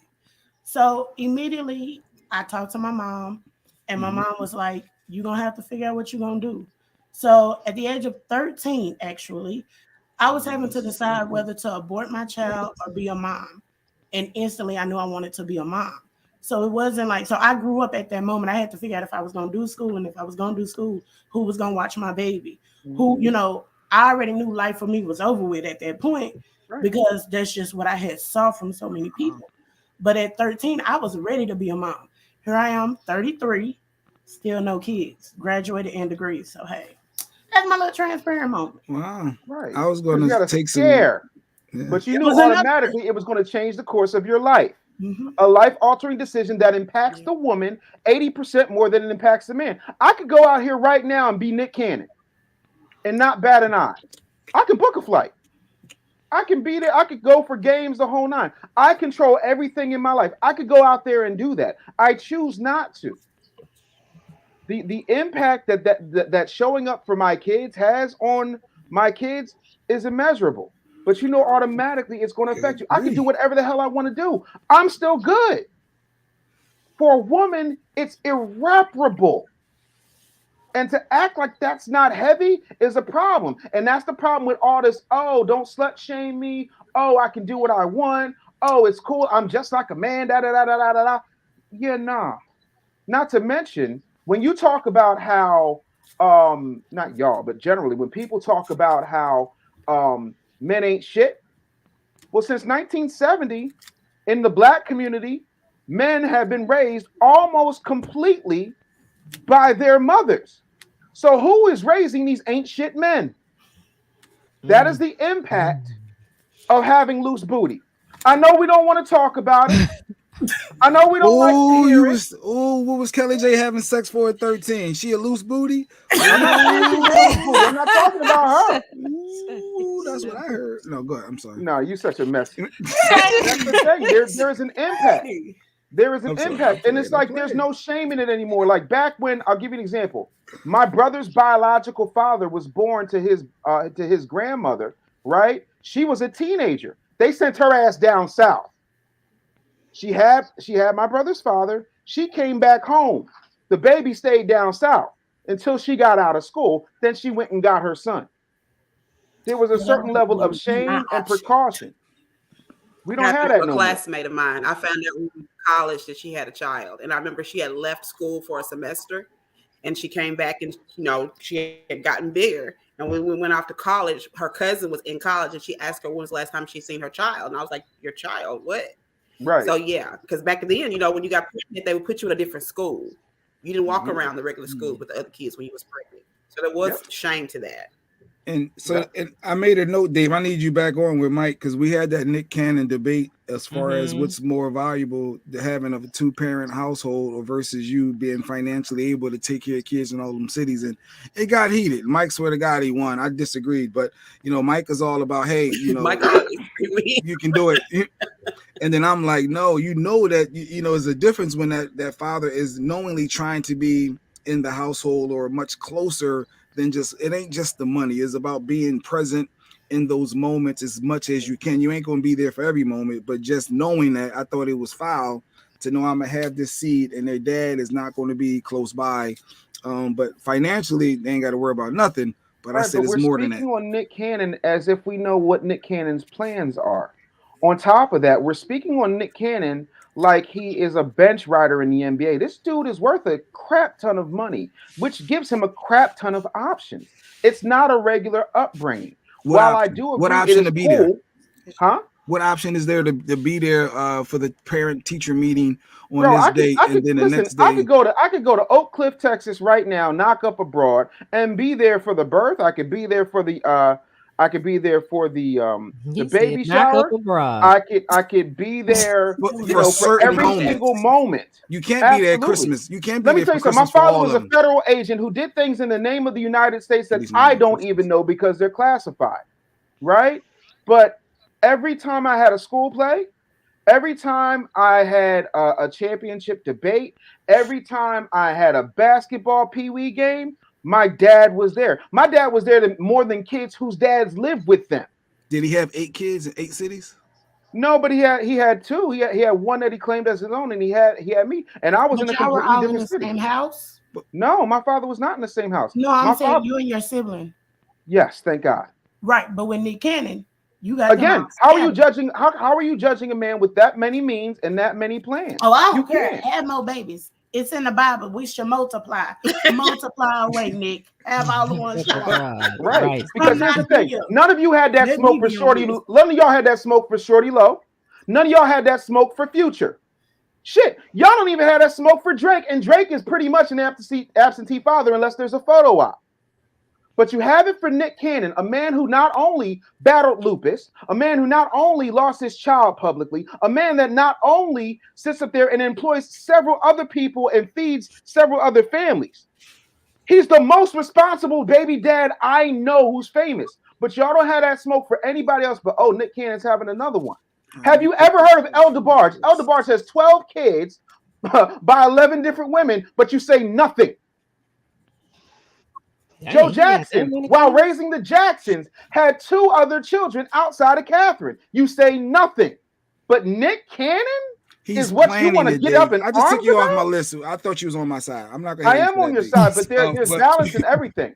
Having a father in the home is absolutely the most ideal situation. But I'm not going to say Nick Cannon is trash when Nick Cannon can give a better upbringing than most people could ever dream of. No, I'm not saying trash. I'm just acknowledging the fact that it's different when you knowingly having kids and knowingly. Versus, how important it is if you can be worse. No, because he's always in your going child's to be life there consistently. I don't think wild horses could drag Nick Cannon away from his children. Also, when you have something that could take you out at a very young age, like lupus, and we don't talk about the effects that lupus has over men, and Sequisha can speak to that more than I could. It makes you look at your mortality. So I understand why he's doing it. A lot of it is wait. Let me get this off, Jay. Let me get this off. A lot of this is a trauma response. Because he's been putting. Sequisha, can you talk a little bit about what lupus does and why folks wind up in the hospital with it and how close they are to dying? It's still selfish. Agreed, but I'm talking about a trauma response, which means it's a psychological situation that you're dealing with. Lupus is a specialty. So if a patient has lupus, after I check them for lupus, I send them off. So as far as the details on how it affects your body and all of that stuff, that's not my wheelhouse. But it is an autoimmune disease and it is life-threatening, and every day is a battle. You never know if you're going to have a good day. You never know if you're going to have a bad day. So it is very serious, and it will definitely make you question your mortality. And I think that No, nobody asked me, but I really think if you have the means to have 8 kids, and Nick is an amazing father. He's even said that he wants to have like a big house and they all live together so the kids can grow up together. If you can financially take care of 8 kids, I don't have a problem with that. I have a problem with the guy down the street that has 12 kids, but he don't see none of them. That's the one that I have a problem with. My daughter, right. Or the dude on the Yanla who had 35 kids and don't even know their names. Who had 35 kids? You didn't see that episode of Yanla Fix My Life when that dude had 35 kids? Oh yeah, I remember. And he couldn't even name them all. Him. Yeah. Oh yeah. He out here living his best life. Yeah, there's but you drag Nick Cannon. Nobody's dragging. I just said I thought it was selfish and foul because I know if I'm growing up, I want my dad around as much as possible. And knowing my dad is having me, I'm in Oklahoma and he's in LA. I think that I'm gonna miss those moments when I wake up with my missing tooth. I'm gonna wake up and I'm scared of the boogeyman. It's certain things that you want to be able to have a parent around, and knowing that he's not going to be around, knowing that he's not going to be anywhere close by for those key moments in life as you grow up as a young man is just foul. But that's just my opinion. I get mistakes, I get accidents, I get not knowing that this was going to be the end of the relationship. You thought we were going to be together, but knowingly, I know I'm gonna financially make sure you're good, but I'm not going to be around as much as you will probably need me to be around as the black father. That was my Let me ask you this. Outside of your wife, you have other children, do you not? Yes. Did you live with them their entire life? No. You're missing my point of knowingly. When I got into that relationship, the goal was the law don't understand intent, and kids don't understand intent. So to your point, there are certain things that you missed out on, whether you're aware of them or not. True. Like I already know, like, bro, Broke Me was here every day. Broke Me wasn't jet flying. Broke Me wasn't consulting businesses. Broke Me wasn't brokering deals. Broke Me was here. You know what I'm saying? Cooking, cleaning, doing all those things that a supportive daddy does, right? I know for a fact that because I've reached a certain level of affluence, there's certain things that come with that. There is a drawback for every superpower. You understand? Mm-hmm. So there's certain things that I know for a fact that my oldest has a certain, while she appreciates everything I've done for her, there's a certain level of resentment, in her older years, because I wasn't there for every single moment. But if she had a problem at school, I was there. If she had a problem at her dorm, I come flying. But there's certain things that even TD Jake says this. A man that's out here making money cannot be a father full time, and a man that is full time ain't gonna bring home no money. You're not gonna respect him. It's such a hard. It's a hard road to hoe. There is no perfect balance with that. Yeah, I just think it's a difference with how do they do it? She said women do it. Women do it. I said women do it. Women do what? Name a woman on my level who does it. Name one. Run businesses and still take care of their kids. Name one every day. You looking at one. You looking at one. So you have a $33 million net worth. You have a $33 million net worth. No, I didn't say 30. I said a woman that takes care of her kids. I'm talking about when you get to a certain level of wealth, there is a trade-off. $33 million net worth. Oh, that's what I'm talking about. If you're not talking that, I don't want to hear it. Because then you can pull Oprah out your ass, but Oprah ain't got no kids. But if you have $33 million, it's easy to raise your kids. You can get a nanny. I don't have a nanny, never had a nanny, will never have a nanny. $33 million, I could do it easily. Don't need one. Because my kids need to know I'm here. I'm not passing my kid off. Laundry. But didn't you just say women do it? Did you just say women do it? I got a 2-parent household. No. Wait. I got a 2-parent household. We ain't got no nannies. It's us. But if women do it, there's no nanny in the conversation. But if we get to that, then and like I'm single, so let's say overnight I become a $33 million success. I got to do it by myself. Ain't nobody here. Let me ask you got a something. wife Johnny, that you can say, hey, pick up the kids. No. Hold on. Shawnee. Okay, that's cute and all, but let's keep it a buck. Since we're going there, let's go there. Shawnee, how many days have you been like, damn, I don't know how I'm gonna make it this month? A lot. Okay, so now how many days did you say I'm not grabbing my kids? Never. Trade off. Thanks for coming. It's a different thing when you get to a different level. Let's not compare apples to dinosaur eggs. Let's not. Don't make no sense. But Dave, there's no but Dave. No, because I mean the reality of it is, if it gets to that, this is life. It's me. It's the girls. Right. So I got to figure it out. Like right. When it's time to get to that game, I got to get to that game. Right. Even if I am worth $33 million.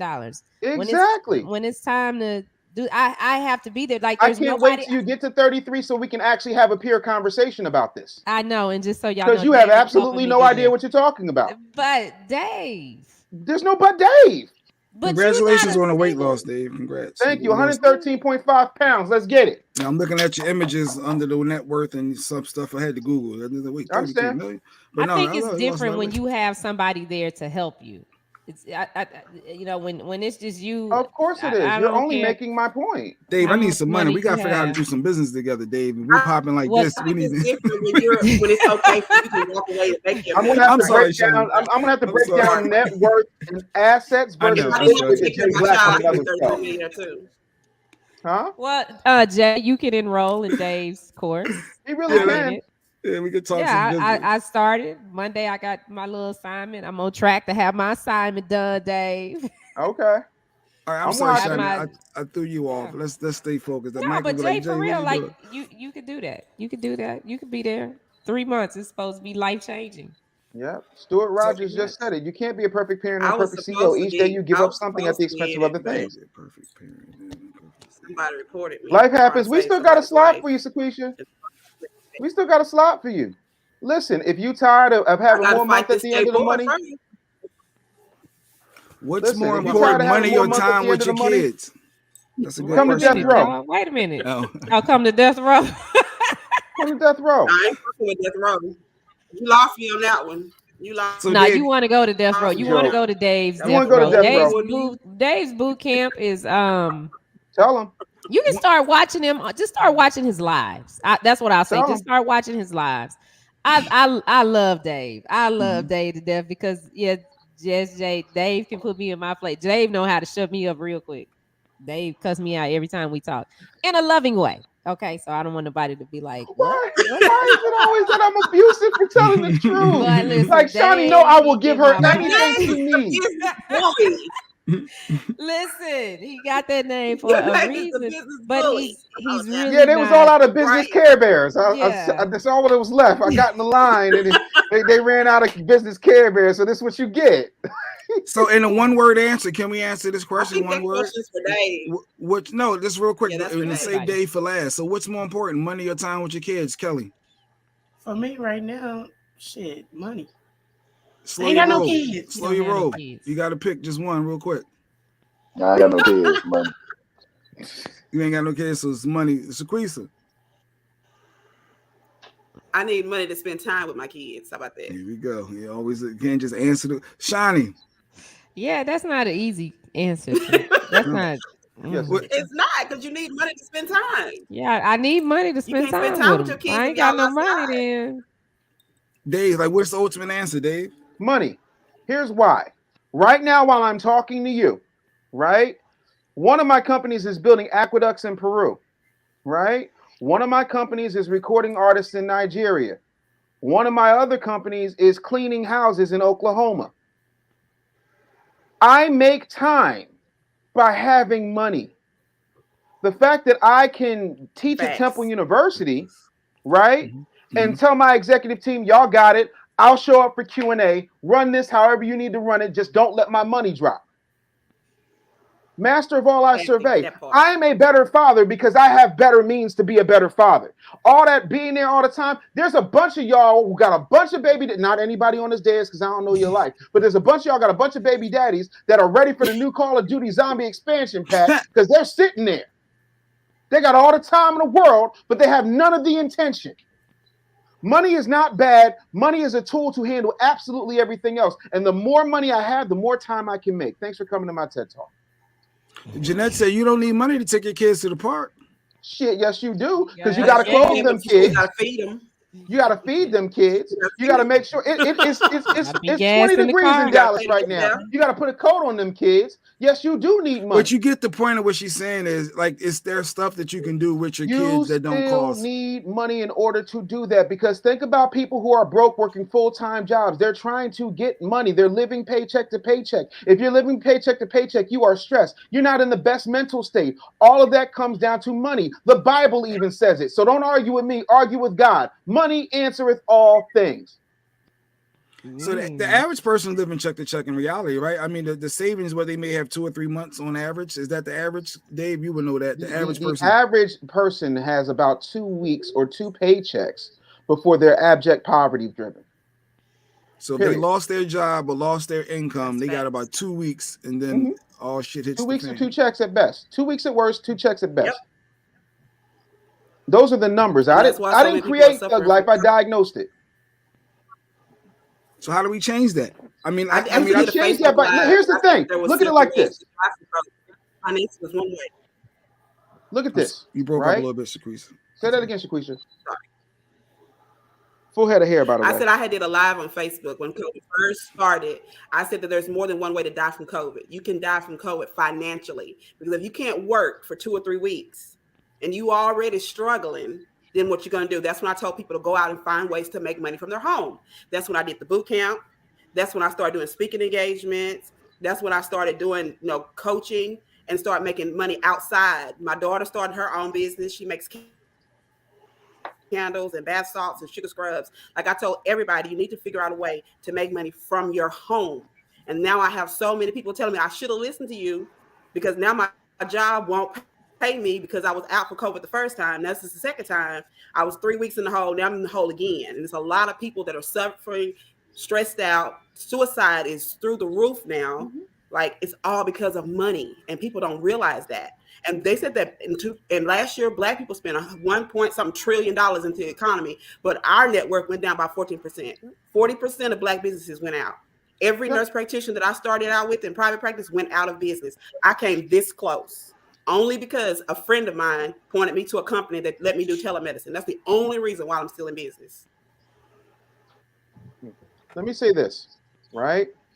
2 things. So now we're making a real nice transition into business. I need to break this down. Do you know why student loans are so predatory? Wow. Because they're 100% backed by the government. Even if you default, the government is still going to give the schools their money. That's why education continues to go up and up and up and up, right? So you're taught to go get an education. Black people are taught to, go get a degree or 5 degrees or more degrees than the thermometer, right? So you get a loan to go to school to get a job. Then you get a job to go to work to pay off school. Do you see how that's a vicious cycle? So the problem is, back when when my mother was born, right? All my mother's siblings were born in Black hospitals. The only reason my mother wasn't was because it was an emergency. It was emergency birth. The thing of it is, we had our own economy. We were a trade and business economy unto ourselves. The Black community was thriving. Please stop listening to these old NAACP talented 10th ass Negroes tell you that we were just in such a horrible place and we were suffering. Stop. The problem was, we wanted to eat at white lunch. To that, because the Black schools no. Let me rock. Let me rock. There's some truth to everything. There's some truth that Donald Trump is not 100% racist. There's some truth that Joe Biden actually means good to Black people. But the majority and the overwhelming truth is, Donald Trump is pretty much fucking racist. So was goddamn Joe Biden. Here's the point, though. The majority of Black people were thriving. How many Black-owned hospitals can you name without Googling right now? Black-owned hospitals? Black-owned. Who knew that was a thing? Yeah, I can't name one. It was in the 60s. I can't think of any. Thank you. So moving forward with my point, there are all of these things that we had that we no longer have because we wanted to get it from somebody else. We wanted to sit at somebody's lunch counter. We wanted to sit at somebody else's bus, in the front of somebody else's bus. When what they don't tell you about the Montgomery Bus Boycott is there were Black-owned bus companies in Montgomery, Alabama. But we wanted to sit in the front of their bus. We gave up our independence for their acceptance, for their adjacency, and for their integration. That's why there's a Chinatown in every major city. Ain't no brother town nowhere. So until such time as we start telling our children that college is a clear way for them to put racism on you, meaning that your debt to income ratio goes to shit from the time you're 17 and a half to the time you're about 50. Because that's when the average person is paying off the last of their student loans. I talked to Michelle Obama in 2008. She said, Taz, we're just now paying off our student loans. In 2008, and this was a woman who started off when she met Barack as his boss. So she was a high-powered attorney. Let's stop playing as if education is what's going to get us there. We shun trades. We shun working with our hands. We shun craft work. We shun anything that looks like it's going to be dependent upon us because not everybody makes it. Oh, we shouldn't build any type of black community because if we do, the white people gonna come and they're gonna burn it down like they did back in the days. We got 1,000,001 excuses like a hooker in church instead of actually depending on ourselves, because the same people who are telling us that we should depend on them all depend on themselves. Jewish people depend on themselves. Korean people depend on themselves. Chinese people depend on themselves. White Anglo-Saxon Protestants depend on themselves. The Catholic Church depends on themselves. So at the end of the day, why is it such a crime when I go around telling black people, do for self, depend on us, and we don't need them? I would not have to go and do corporate gigs if black folks would take care of me in that way. Black folks take care of me in 1,000,000 other ways, but when it comes to speaking engagements and that particular line, yeah, I got to take that bread, and I'm going to take that bread. The other part of that is black people, when you build businesses, you don't just build them for black folks. You build them for everybody. Because when your black ass get their white, yellow, brown dollars, those dollars in your hands turn to black dollars, and black dollars can have black impact. But continue to tell me how education is the way to go. Continue to tell me how COVID has not wiped out our finances. And just to acknowledge that big flex that he was talking to Michelle Obama. I just had to get that out. I was like, wow, he's talking to Michelle. That's dope. Go ahead. Mm-hmm. Yeah, I caught that too. Yeah. So when I started my business and in the beginning, it's dope though. It's dope. My father told me that the black people would never come to my clinic until I got the white people to come. Facts. Until they accepted me, that's when my people would. Why do you think that is? Because black people hate themselves. They've been conditioned to hate themselves. They're in a system that tells them to hate themselves. I was always dope. I was always brilliant. Jay Black can attest to the fact that we got on a call from my dorm room when he first started managing DJ Touchtone in 1997. And I told him 3 things. I said, the first thing is you turn this man into blind Stevie Wonder. The second thing is he is a spectacle. He's a miracle. The third thing is you either lead, follow, or get out of the way. I was always brilliant, but funny. It's so funny how I was in Ebony, I was in Essence, I was in a Black Enterprise, I was in all those publications. But the second y'all see me in Gary V's office, oh, now he's a genius. And that's black people. I just wanted you to say it. How can they sign up for the class day? If you click the link in my bio on Instagram at The Business Bully, it's the first link. You sign up for the AK Mastermind, and you can come get this work. Like, I don't know what anybody else does, but like I'm out here trying to help my people. And helping my people is not just giving them a handout. Helping my people is giving them a way out. And the way out is through monetizing your talents. Because I don't know if you know this or not. If you get hired at a job, they hire you for 2 reasons. Number 1, they don't want to do it. And number 2, they see the talent in you to make them more money so they can justify that piddling salary they're giving you, even if you're making $150 an hour. So why don't you monetize your talents for yourself? Because that's what the white folks are doing. Makes a lot of point, a lot of sense. And Kathy said it. I saw another comment. There was a picture. Go ahead. There was a picture that I had put on Facebook, and it was a man leaning on a Lamborghini, and his employee walked by, and he said, "That's a nice car." He said, "I know, with a lot of hard work and a lot of dedication from you, I can get another one next year." Mm-hmm. You bought it for me. I can get it from you. Wow. So yeah, Dave. So with teaching, I guess what is some of the biggest challenges, or like I'm sure you probably got examples out there, people that you've helped, that you guided, that you know that. How long does it take for that success to come? Generally, I know people we want it now. I get down with Dave, I want to take this advice. It's January. By March, end of quarter 1, I need to be popping.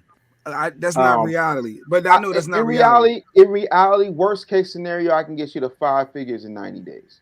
Worst case scenario. I've had people do $250,000 in 2 weeks. You know, I've had people do 1.2 in 6 months. It just depends. It just depends. Here's the thing. My system works. Right? I'm gonna give you an example so everybody can break this down. Let's not get into futurist, all that other dumb shit. Let's just talk brass tacks. A treadmill works 100% of the time. How hard you work on that treadmill, how much of an incline you put on that treadmill, how fast you decide to put the settings on that treadmill are completely in your control. What can you take? Can you take somebody telling you that what you consider your baby is butt ugly and needs to be aborted? A lot of people can't take that. I've had people come to me and say, yeah, I really want to do this. I'm like, yeah, that's great and all, but you suck at it. Here's what you're great at. Why don't you do this? Well, I love that, but my mama said that that's not what I should be doing. You know your mama's going to die, and you're going to have at least 40 or 50 years without them, right? A lot of y'all go for what you think your parents want you to do. A lot of y'all go for what you think is going to look good in society's eyes, not what you're gifted in. I thought that all I was going to do was play rap records, interview rappers and R&B singers and date models. That's what I thought life was. No, I kept running from my purpose. So I'm not talking to you like somebody who didn't do this himself. I'm telling you that once you operate in your gifts, it's unlimited, but you have to put in the work. I am not an easy fix. I'm a nuclear option. I'm never anybody's first coach. I'm usually their last one because they got to go out here and get caught up with the gurus and the Lambos and all that other dumb shit. I just now in September, went out here and got a BMW. I was driving a Nissan Rogue, and for me, a Nissan Rogue was a huge come up. Hey, nice. You know what I'm saying? But I was like, you know what? I work hard. I just now went and got an apartment in Rittenhouse Square, beginning of 2021, right? Like, I just now started to enjoy the fruits of my labor because I'm always afraid of the bottom falling out. But you were homeless, of course, so you don't want to go. You don't want to go back to them days. I don't get that. Like my wife and my oldest child would like literally yell and scream at me, "Yo, go buy yourself some new stuff." I'm like, "No, y'all need stuff. Like anything can happen at any minute." They're like, "Yo, you got all this money in the bank. If you don't take your ass to the store." I see how I squeeze. No, that's what my life was. Like, you be flexing a little bit. You know what? You might know Anthony. Jay Black, am I lying? No, that's what I say. Am I lying, Jay Black? It's the truth, though. You were there. Was I lying? I married a lingerie model. Like, let's not do this. But I thought my life was limited to superficial things because I didn't think I could be great because the only great person I saw was Les Brown. I ain't see a bunch of me's running around. Not legitimate ones. I saw pimps. I saw drug dealers. I saw hustlers. I didn't see people who were legitimately successful in business, with very few exceptions. So I didn't think that that's what it was. I thought like that's how good that I used to think that $100,000 was as good as it gets. And that's good money for regular people. But that's how we're conditioned. Striving to do more, be better, do more. That's it. And not get complacent. We do get comfortable sometimes. We get comfortable. I mean, I get comfortable at times. I'm good. Everybody healthy. Everybody having nobody want for nothing. Everybody good. Everything good. Bills paid. We got enough for it. Yeah, we good. We all right. Right. So now that I got all that out the way, now I'm focused on the one thing I've never been able to conquer, my body. That's it. Because it don't matter how much money I make if I'm not here to enjoy it.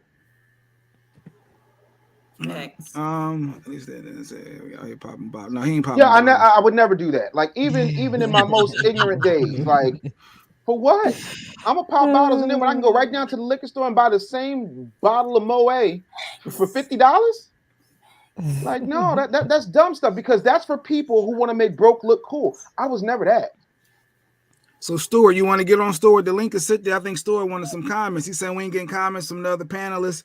He want people talking. So Stuart, you got some comments? I mean, this is open. So Dave asked earlier, where's Michael Shawn? Michael Shawn is on a flight back to the East Coast today. Sexy Mo was flying to MIAO, the Miami. Stephanie, you are taking my comments completely out of context. Oh, if Stephanie, you don't have several seats. That is not what I meant. What she say? What did she say? She said you compared decisions on an impaired child being aborted to the level of work on materialistic things like a BMW. Come on, who you guys got on the show today? Where's Mike? Mike is flying, and my black ass is here. Dave filling in. He came in. Shaquisa came in for Sexy Mo when we having the listeners join us. I really want to address this, right? When I say, because here's the thing, because since I have to break out my crayons to break this down to you, no problem. Here's what it is. A lot of people run their logic through their emotions, and so they treat their businesses like they are their children. It's not your child, it is your business.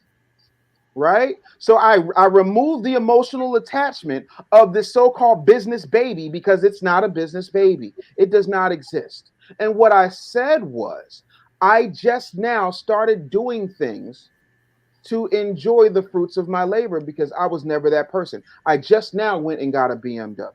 Not that the BMW makes me, because I could buy 100 of them. I'm saying that I was a Nissan guy for a very long time because I'm practical in my spending. I am practical in my business acquisitions. So that's what I meant. How you took that, it's not my affair. Well, I see some of the comments earlier said Dave is not lying. You just got to fight through the message. I guess you can come off. I think we hit on this before. Oh, I'm a complete asshole. Okay, all right. Yeah, I was going to soften it up. Yeah, he comes off as an asshole. But I'm right. Dave Here's not the an thing. asshole. I am right. No, I think it does not matter how you feel about me. I am right. Huh?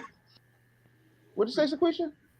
I said, I think she thought you was talking about a real child instead of using that as you were talking about the business. You called the business the ugly baby that needed to be aborted. You wasn't talking about a real child. I think that's what not at all. She got confused. If you think I would sit up here as a father who had to go through a whole lot of medical shit in order to conceive my miracle baby, and even then they told me I had a 3% chance, that I would sit up here and say just abort a baby, you are absolutely clueless. I am not that level of asshole. Jesus. What kind of people have you been around? Who hurt you, sis? Never. Yeah, so I guess we could. Did anybody else get that? Is there anybody on this panel who thought that that's what I meant? I didn't. Oh, okay, cool. So good. She's just saying bad choice of words. That's all. That's what her takeaway was. No, it's your bad choice of interpretation because all these intelligent individuals did not get that. Asshole, but I love hearing him talk. Kathy loves you, Dave. You're an asshole to her, but she still loves listening to you. The truth is the truth. He's not an asshole. He's not an asshole. I really am. Stuart, if you're living your feelings, he is. What'd you say, Kelly? In your feelings, he comes off as an asshole. Of course, because I'm making you face the fact that you are the reason you're not winning. Yeah. Right. Sorry. Just like, you don't want to listen. Slow your roll said something. Hold up, y'all. Oh, yeah. Everybody be quiet. What'd you say? What'd you say, slow your roll? No, I said he's just aggressive. No, wait. Hold on. Go ahead. You want to No, I was just saying he's aggressive with his word. That's all. You're aggressive with your words. He's speaking so long. Facts, but at the same time, some people can't handle the truth. And when he's speaking the truth about things, a lot of people can't handle that, So. Well, I mean, we could call mama and have her make you some cookies. Because this world don't care about you. White folks don't care about you. Over and over and over again, the same thing, and they're not gonna do it until you pull a bell out with their ass to make them do right. I hope you will. Steph is a supporter. She's been rocking with the show for a long time. So, like, even slow your roll. We appreciate you popping on. We just opened the forum up, so everybody's not built for a lot of the conversation. But slow your roll. No, I appreciate you coming through. I'm gonna let a couple other people pop on. Kelly J, I appreciate you as well for chiming in. I see Amir's waiting. We're gonna get Amir on. But Steph, we appreciate you, Stephanie. Continue to comment, slow your roll, continue to listen in and pop in. We appreciate you sliding through. Yeah, but I'm not going nowhere. And Mike loves me. No, we're not saying like that. We appreciate the support. But thank you, Slow Your Roll, for coming through. Thank you, Kelly J. I appreciate both of you guys. I appreciate you. Thank you, Kelly. Kelly, thank you, Kelly. You've been flexing a little bit. Just a little bit. You had to flex again. I've been faxing a little bit. That's all I've been doing. Flex a little bit. It ain't no flex. Bring up Amir because Amir always got a lot to say. Amir Hey, always got a lot to say. Good morning. Good morning. How's everybody? My God. Hey. So Dave done. He ruffled some feathers, Amir. I don't know how long you've been watching for a little bit. You saw a little bit. I can only ruffle feathers if they're birds. Hey, all I can say is Dave was in Mortal Kombat mode. All I kept on hearing was finish him. I was like, Jesus, Dave, calm down. Nobody even plays that game anymore. I went to fatality. All of a sudden, the lights went out. Hilarious. But it was an incredible conversation this morning, as always. I think that, so many great points have been touched on, as always. One of the real joys I, love about this show is the fact that one, y'all will go there, and then two, the emotions that, really go into the responses, showing that, people are vested. Mm-hmm. We tend to get on some of these platforms and it's fluff and fanfare and, cute stuff or whatever. But you guys really take the time to dig a little bit deeper and get, more than surface. I know what Dave said earlier about the whole women having, complete control of a situation, like you said, quote unquote, might have ruffled some feathers, but that is the truth. I always tell everybody I know, we don't choose y'all choose us. I know guys, in their mind, they come up with this stupid idea. Yo, I chose her, son. I saw her at the club or met her in church. I saw her at, She the one. You know what? Saw her. Yes. You shot your shot. Oh, I'm freezing? Yeah, you came back. Yeah. Okay. You shot your shot and all that sounds good. But at the, very bare minimum of everything, she chose you. She sat down and decided whether or not she wants to deal with your foolishness. She wants to deal with your baggage. She wants to deal with all the, interesting things that come along with you. And let's be fair. The truth is, you guys have a higher tolerance sometimes for things than we do. And I mean that from this standpoint. Men, we conquer, we hunt, we do all of these, the various things. But women, y'all look at guys like the same way, people who are in real estate look at fixer-uppers. They be like, you know what? I could turn that guy into a mansion. I know I can. Fix this. And I'm not saying that you guys are right or wrong for that. I'm just saying that is, technically the difference in how men and women see things. Guys are like, yeah, I'm gonna be in this moment right now, and then we'll figure the rest of it out. See what happens down the road. And I know that sounds messed up, but it's that's the truth. We don't necessarily take those things or put those in context when we, try to embark on relationships or even, move into the space of talking to one another. We always are just, seeing our vision. I was on a thing last night and somebody said something that I thought was really powerful. He said, we have to start looking at all problems in all situations in 3D. Most of us only look at it in 1D or 2D, but you got to start looking at things in 3D. And when you look at things in 3D, that means you got to flip it upside down, turn it to the side, left, right, and all those different things. And a lot of times we don't do that. We kind of have the tunnel vision that we have. We kind of see things the way that we want to see them. And we, very rarely take a good hard look at the whole entire situation and go, wait a minute, there's some parts of this that aren't adding up and that there's nothing I could do to probably fix them. But like I said, when I tell y'all I appreciated this morning, I was like, that Foot Locker shirt I was ready. I was like, let me bring my whistle out. Stand in 8 count. Do you think you can continue? Do you want to keep going? Yeah, right. I was like, no. Wow. No. So, no, they know how to shut me down. Like Bishop Oh, he said he looked like Bishop Noel Jones. She said you look like Bishop Noel Jones. Pastor? Yeah, when you came on, I just want to ask you why you make that lady wait 28 years. Hilarious. So Dave, it was a business question for Dave. So what is the hardest part? Like Dave helps people with their careers, help them create that generational wealth. Somebody asked, what's the hardest part of helping people figure out and why? Okay, so here's the hardest part of helping people figure out what they need to do. One, I have to fight 25, 35, 45, 50 years of conditioning that tells you that you can't, right? And you got to hear you can do this 17 times each time I tell you to do something in order for you to feel like you could take an attempt at it. That's the hardest part, right? But once I get you that first win, all of a sudden it's a little easier, right? Like comedians will tell you that like they're nervous as hell until that first joke lands. Then it's like, okay, now I can get in here. Now I got him. Now I can move. Once I get you that first win, it's a lot easier for you to get another win and another win and another win. But getting you to that point, I had a client, oh my God, getting her to $1 million was a pain in the ass because every time I would ask her to do something, she's like, yeah, but I think, and I feel, and who's going to listen to me? And I'm like, if you don't stop. So, you fast forward 2 years, right? She went from 1 business to 5, right? And on Christmas morning, she grabbed her family and took her husband to a car dealership. And he's like, oh, what, you buying me a car? We already got 3. Like, we're good. Like, she was like, no, I bought you the dealership. Wow. So she retired her husband for Christmas. Wow. And she was my problem case. Wow. You know what I'm saying? Like, it's just that part makes the pain in the ass part like well worth it. So you need them to be open. You need them to just fully let you just guide them. So even if they disagree, but it's their company, their life, their business, I guess that's a struggle. But if they're seeking your help and guidance, they got to know how to let go and just see where this goes at. Well, you got to just do it. I'll say that because Dave has told me a lot of stuff that I'd be like, well, well, Dave, I got to do this or I got to do that. And then he'll come up with a solution for you. And you just got to take the solution and do it. So like once I did, because here recently he gave me a solution. He fixed the problem that I had. I told him, well, this is the problem. This is why I can't do that.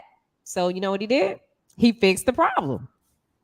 Yeah, no, I give him credit. He met with me and my wife a couple of times, didn't charge me a penny. But I'm, just from being lifelong friends, I appreciated the little advice he dropped, the nugget. So, and it worked. So a lot of his advice absolutely works. If you're stuck in a pickle, you need some guidance, you need some help to get over that hump. But he is a little asshole-ish. He is abrasive. So, and that's what some people. No, sometimes the dialogue, some people can't handle it. I think you should send Lady Q. I think you should put Lady Q in the same program that I'm in. It is an investment, but it's so worth it. Like my first week with it, like I did my onboarding call, and they give you have assignments that you have to do, and once me and the lady talk, I have a better understanding of what the assignment is going to do. And it just clicked. I was like, oh, and really it come to find out most of the stuff I already had. So it's just a matter of organizing it and getting it done. But I'm excited because Monday or Tuesday, we're going to do the second one. But I have to have all of those things done, and it's exciting to see where it's going to go. So I think you should put Lady Q in it for it's a star Woke Up course. Inspired. Woke Up Inspired. Yeah, it would be good for her. The advice that he gave initially, I was like, oh, that's dope. I never even thought of that. Yeah, so I get it. Mean, you can't see the picture when you're in the frame. The other part of that is, right, if you were to sign up to the military and you go to boot camp, you don't get a choice. They tell you when to eat, they tell you when to shit, they tell you how to move because it's your life at stake. Same thing in my army. Like, this is your life. Like I take your life, your legacy, your children's ability to eat very, very seriously. So much more than the average person who's in my program. Right? It's a much bigger Thank you, Stephanie. It's a much bigger picture. Came full circle. You got Steph back. Okay, good. She just didn't like what I said. She thought it was off taste, and that's her opinion. She never had a problem with it. She said she never had a problem with it. I thought it was beef, Bill. I'm like, no, we like Steph. She was rocking out. I don't do beef. I'm vegan. The thing of it is, I need folks to understand. They try to tell you that your gifts are not unique, and they are, right? Because if I tell you you're not unique, like I knew a girl who was so beautiful. Like I know two Oscar Award winners have tried to get with her. I'm not going to say her name, but she was so beautiful, but she didn't believe it because when she was in college, there was this really cute guy she wanted to talk to, and he wanted to get with her, but he played the asshole, and he was like, man, I told you I don't bring me no ugly girls. You know why he did that? Because he knew from a reverse psychology perspective that was going to do a number on her. And that's what happens. Society does that same thing and tells you that you're not valuable, that they can replace you in a heartbeat, that they can have another you in a minute. Like, no, you're special. You're unique. Otherwise, there'd be no reason for you to be here. What I need you to understand is that while they're doing that, what they're trying to get you to do is be dependent upon them. I really need this job. I need this overtime. I need these hours. No, you need you. And I am going to introduce you to the you that kicks ass and takes names and doesn't apologize for it. I'm going to introduce you to the you that shuts your mama up at Christmas dinner. I'm going to introduce you to the you that makes you proud that your kids are looking at you with pride and saying, this is what my mommy does. She can buy me a PS5. All right, so that's what people want. They want PS5.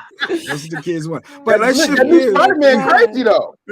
So shifting gears, it was a couple things in the news. I know, Dave, I think you wanted to hit on the NFL, the lawsuit from the black coach. We got Whoopi Goldberg with Amir here. It'd be good to get another perspective. Either the NFL or Whoopi Goldberg getting suspended. I don't know which one y'all want to go with. Let's do Brian Flores. I got Brian Flores. NFL. I know Mike went into it a little bit yesterday, and it got a little heated. But now David, Amir, and Saquisa had some thoughts behind the scenes.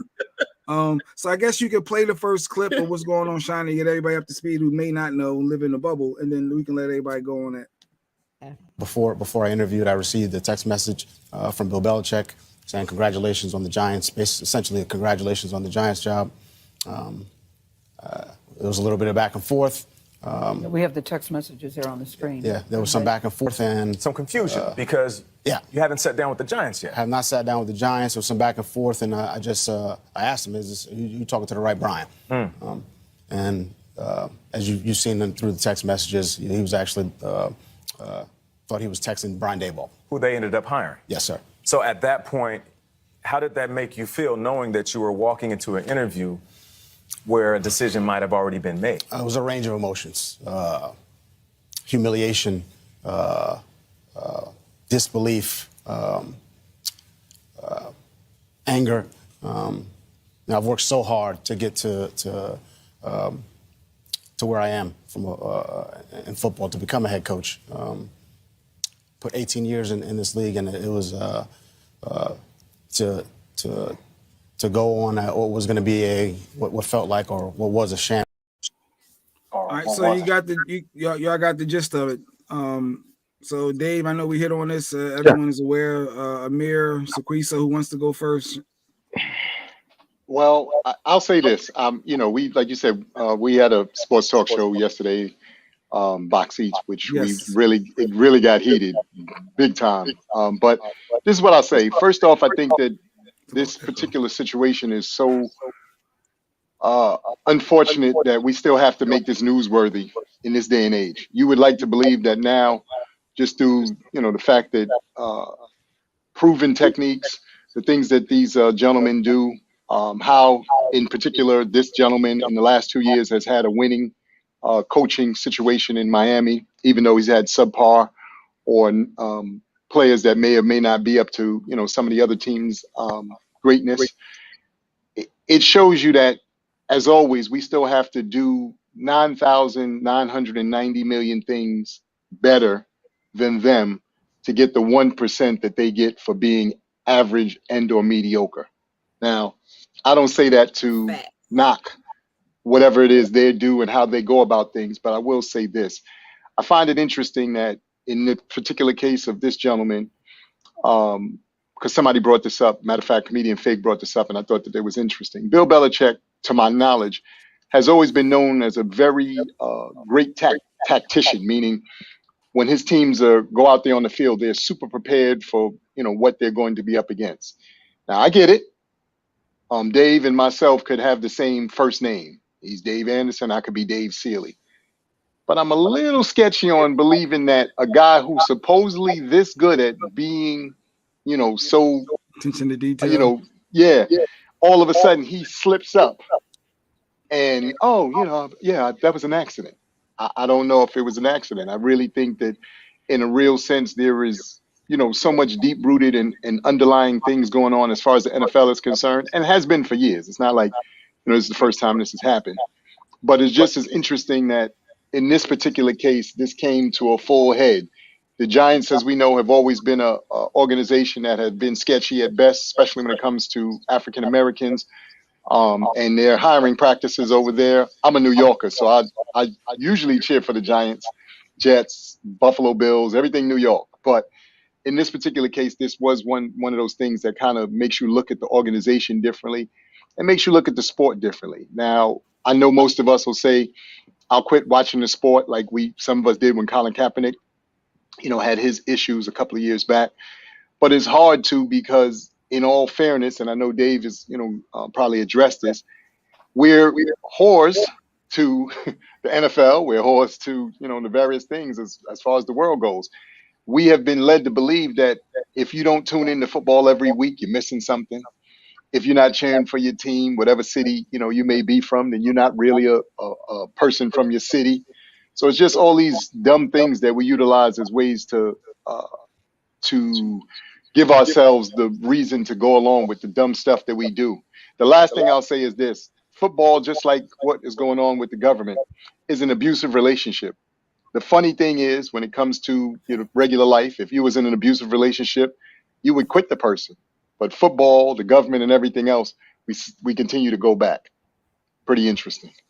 Yeah, I don't know about the Bill Belichick. Nobody's perfect. He could have slipped up with the text because you go back and forth. It went back and forth a couple of times. So I think he legit was thinking he was talking to the other Brian. I don't think he would have just did that on purpose. If that was where you were going, I'm not sure if that's where you was going. You think Bill purposefully gave him some insight that. Well, here's what I'll say about that, Jay Black. I mean, and again, all of us on this panel, have text people for various reasons, and we've all made a mistake text, I'm assuming. Mm-hmm. Once you've made a mistake text, but that's what I was going to say. Once you've made a mistake text, you understand what I'm saying? You don't do that ever again. You consciously, let me make sure this is going to who it's supposed to be going to. I don't want to send that wrong send that D pick to the wrong person. That could be a problem. You understand? So that's all I'm saying about that. And like I said, he's supposedly known as a meticulous tacticianer. So like I said, I'm not saying that he did or didn't do it on purpose. I'm just saying it's pretty interesting in this particular circumstance. All of a sudden that happened. Maybe he just has their name in his phone as Brian. He maybe he didn't put their last name on it. Because I do that, and I have to make sure it's the right person. True. Squeezer, what was your thoughts? I know you had some opinions. You had some opinions on that. I saw it in the comments yesterday. I don't follow football because of what I seen in my school. Like we would win championships, and then on signing day for colleges, the black stars that made the points were not on the table. So I didn't see how it benefited my people. So I don't watch.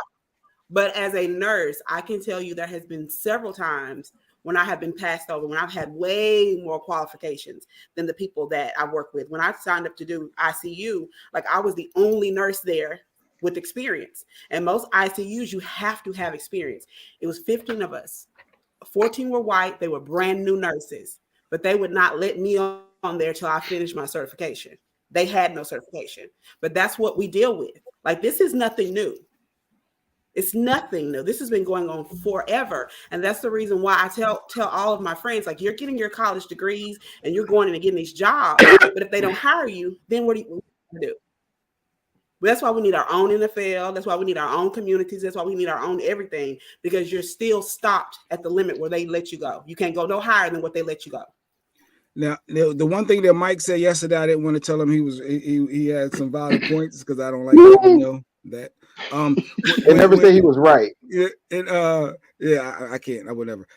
But when he was talking about the rallying together to make a point, and I think that was a big deal, because if the black players did rally together to say, look, all right, we're gonna play the Super Bowl, but we're not starting the regular season.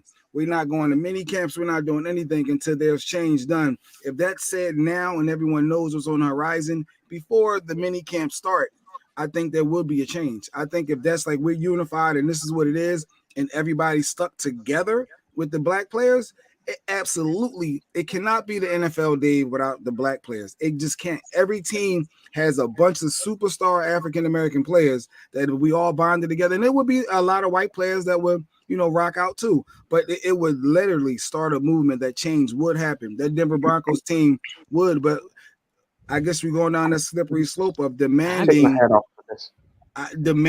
that we have a black owner, demanding that. It's like, well, they're going to say, well, where does it end? You're going to demand an Asian owner next. But I think Mike was on to something with us sticking together to actually make change that point of it. That's where I wanted to focus on. That is something that could happen. But I think what Mike is saying though, because like if we plan it, if it's planned and they say, okay, we're not going to go to training camp, we're not going to do this, then owners have time to get other players. They can fix it. So the thing about saying I'm gonna boycott the Super Bowl, you can't fix that. Exactly. You cannot fix that. As Rodney was saying yesterday, you cannot fix that. So if they boycott that, there's money on the line. It's a whole lot of stuff on the line, and a lot of people are gonna be pissed, and then they'll be in a position where they have to do something so this never happens again. But if we just say, okay, y'all don't go to training camp, we're not gonna do this, they got time to plan to be like, oh, okay, y'all don't want to show up, we'll bring in the reinforcements. All right, here go Dave now. That's a great point, Shawn. That's a great point. Dave's about to go. Hi. Y'all get comfortable. Y'all might want to get your popcorn and cameras ready. Y'all might want to start. This is your promo. This is your screen share right here. 216. Here's the problem. Until we start making real things a viable option to get up out of the hood, the NFL will have willing participants for as long as the NFL chooses to exist. That is point number one. In other words, when back in 2004, Nelly had a video that was so dirty, it was on BET Uncut in the middle of the night. It was the Uncut tip drill video. And he took a credit card and swiped it down the crack of a girl's ass, and everybody got upset at Nelly, but nobody wanted to talk about the fact that there's 1,000 other girls who wanted to be cast in that video to get Nelly to swipe a card down her ass. As long as there is a surplus of individuals who need to make money and will put their bodies on the line to do it, the NFL is not going to bow to your whim. Right? Also, they showed you what happened. Hold on, let me finish. I'm making a point here. Just let me rock, please. As long as they showed you with Colin Kaepernick, they basically turned that taking a knee thing to a joke where Jerry Jones did it with his players before the game and said, okay, we did it. Then they went and hired Jay-Z. Said, we know what the marching's for. We know what the kneeling's for, right? And all we got was a halftime show with Shakira and J-Lo, and this year we got Dr. Dre in them, and there's your equality. The NFL has done absolute zero when it comes to awareness, police reform, safety, guaranteed financial planning for their players.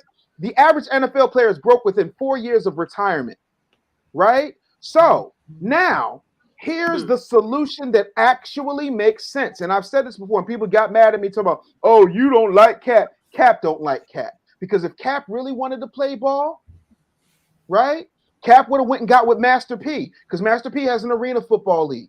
Do you know how much those games would have gone for on pay-per-view? Do you have any idea how many sponsors, up to and including Nike, that has a no-cut deal with Cap, would have come on board for Master P's arena football league?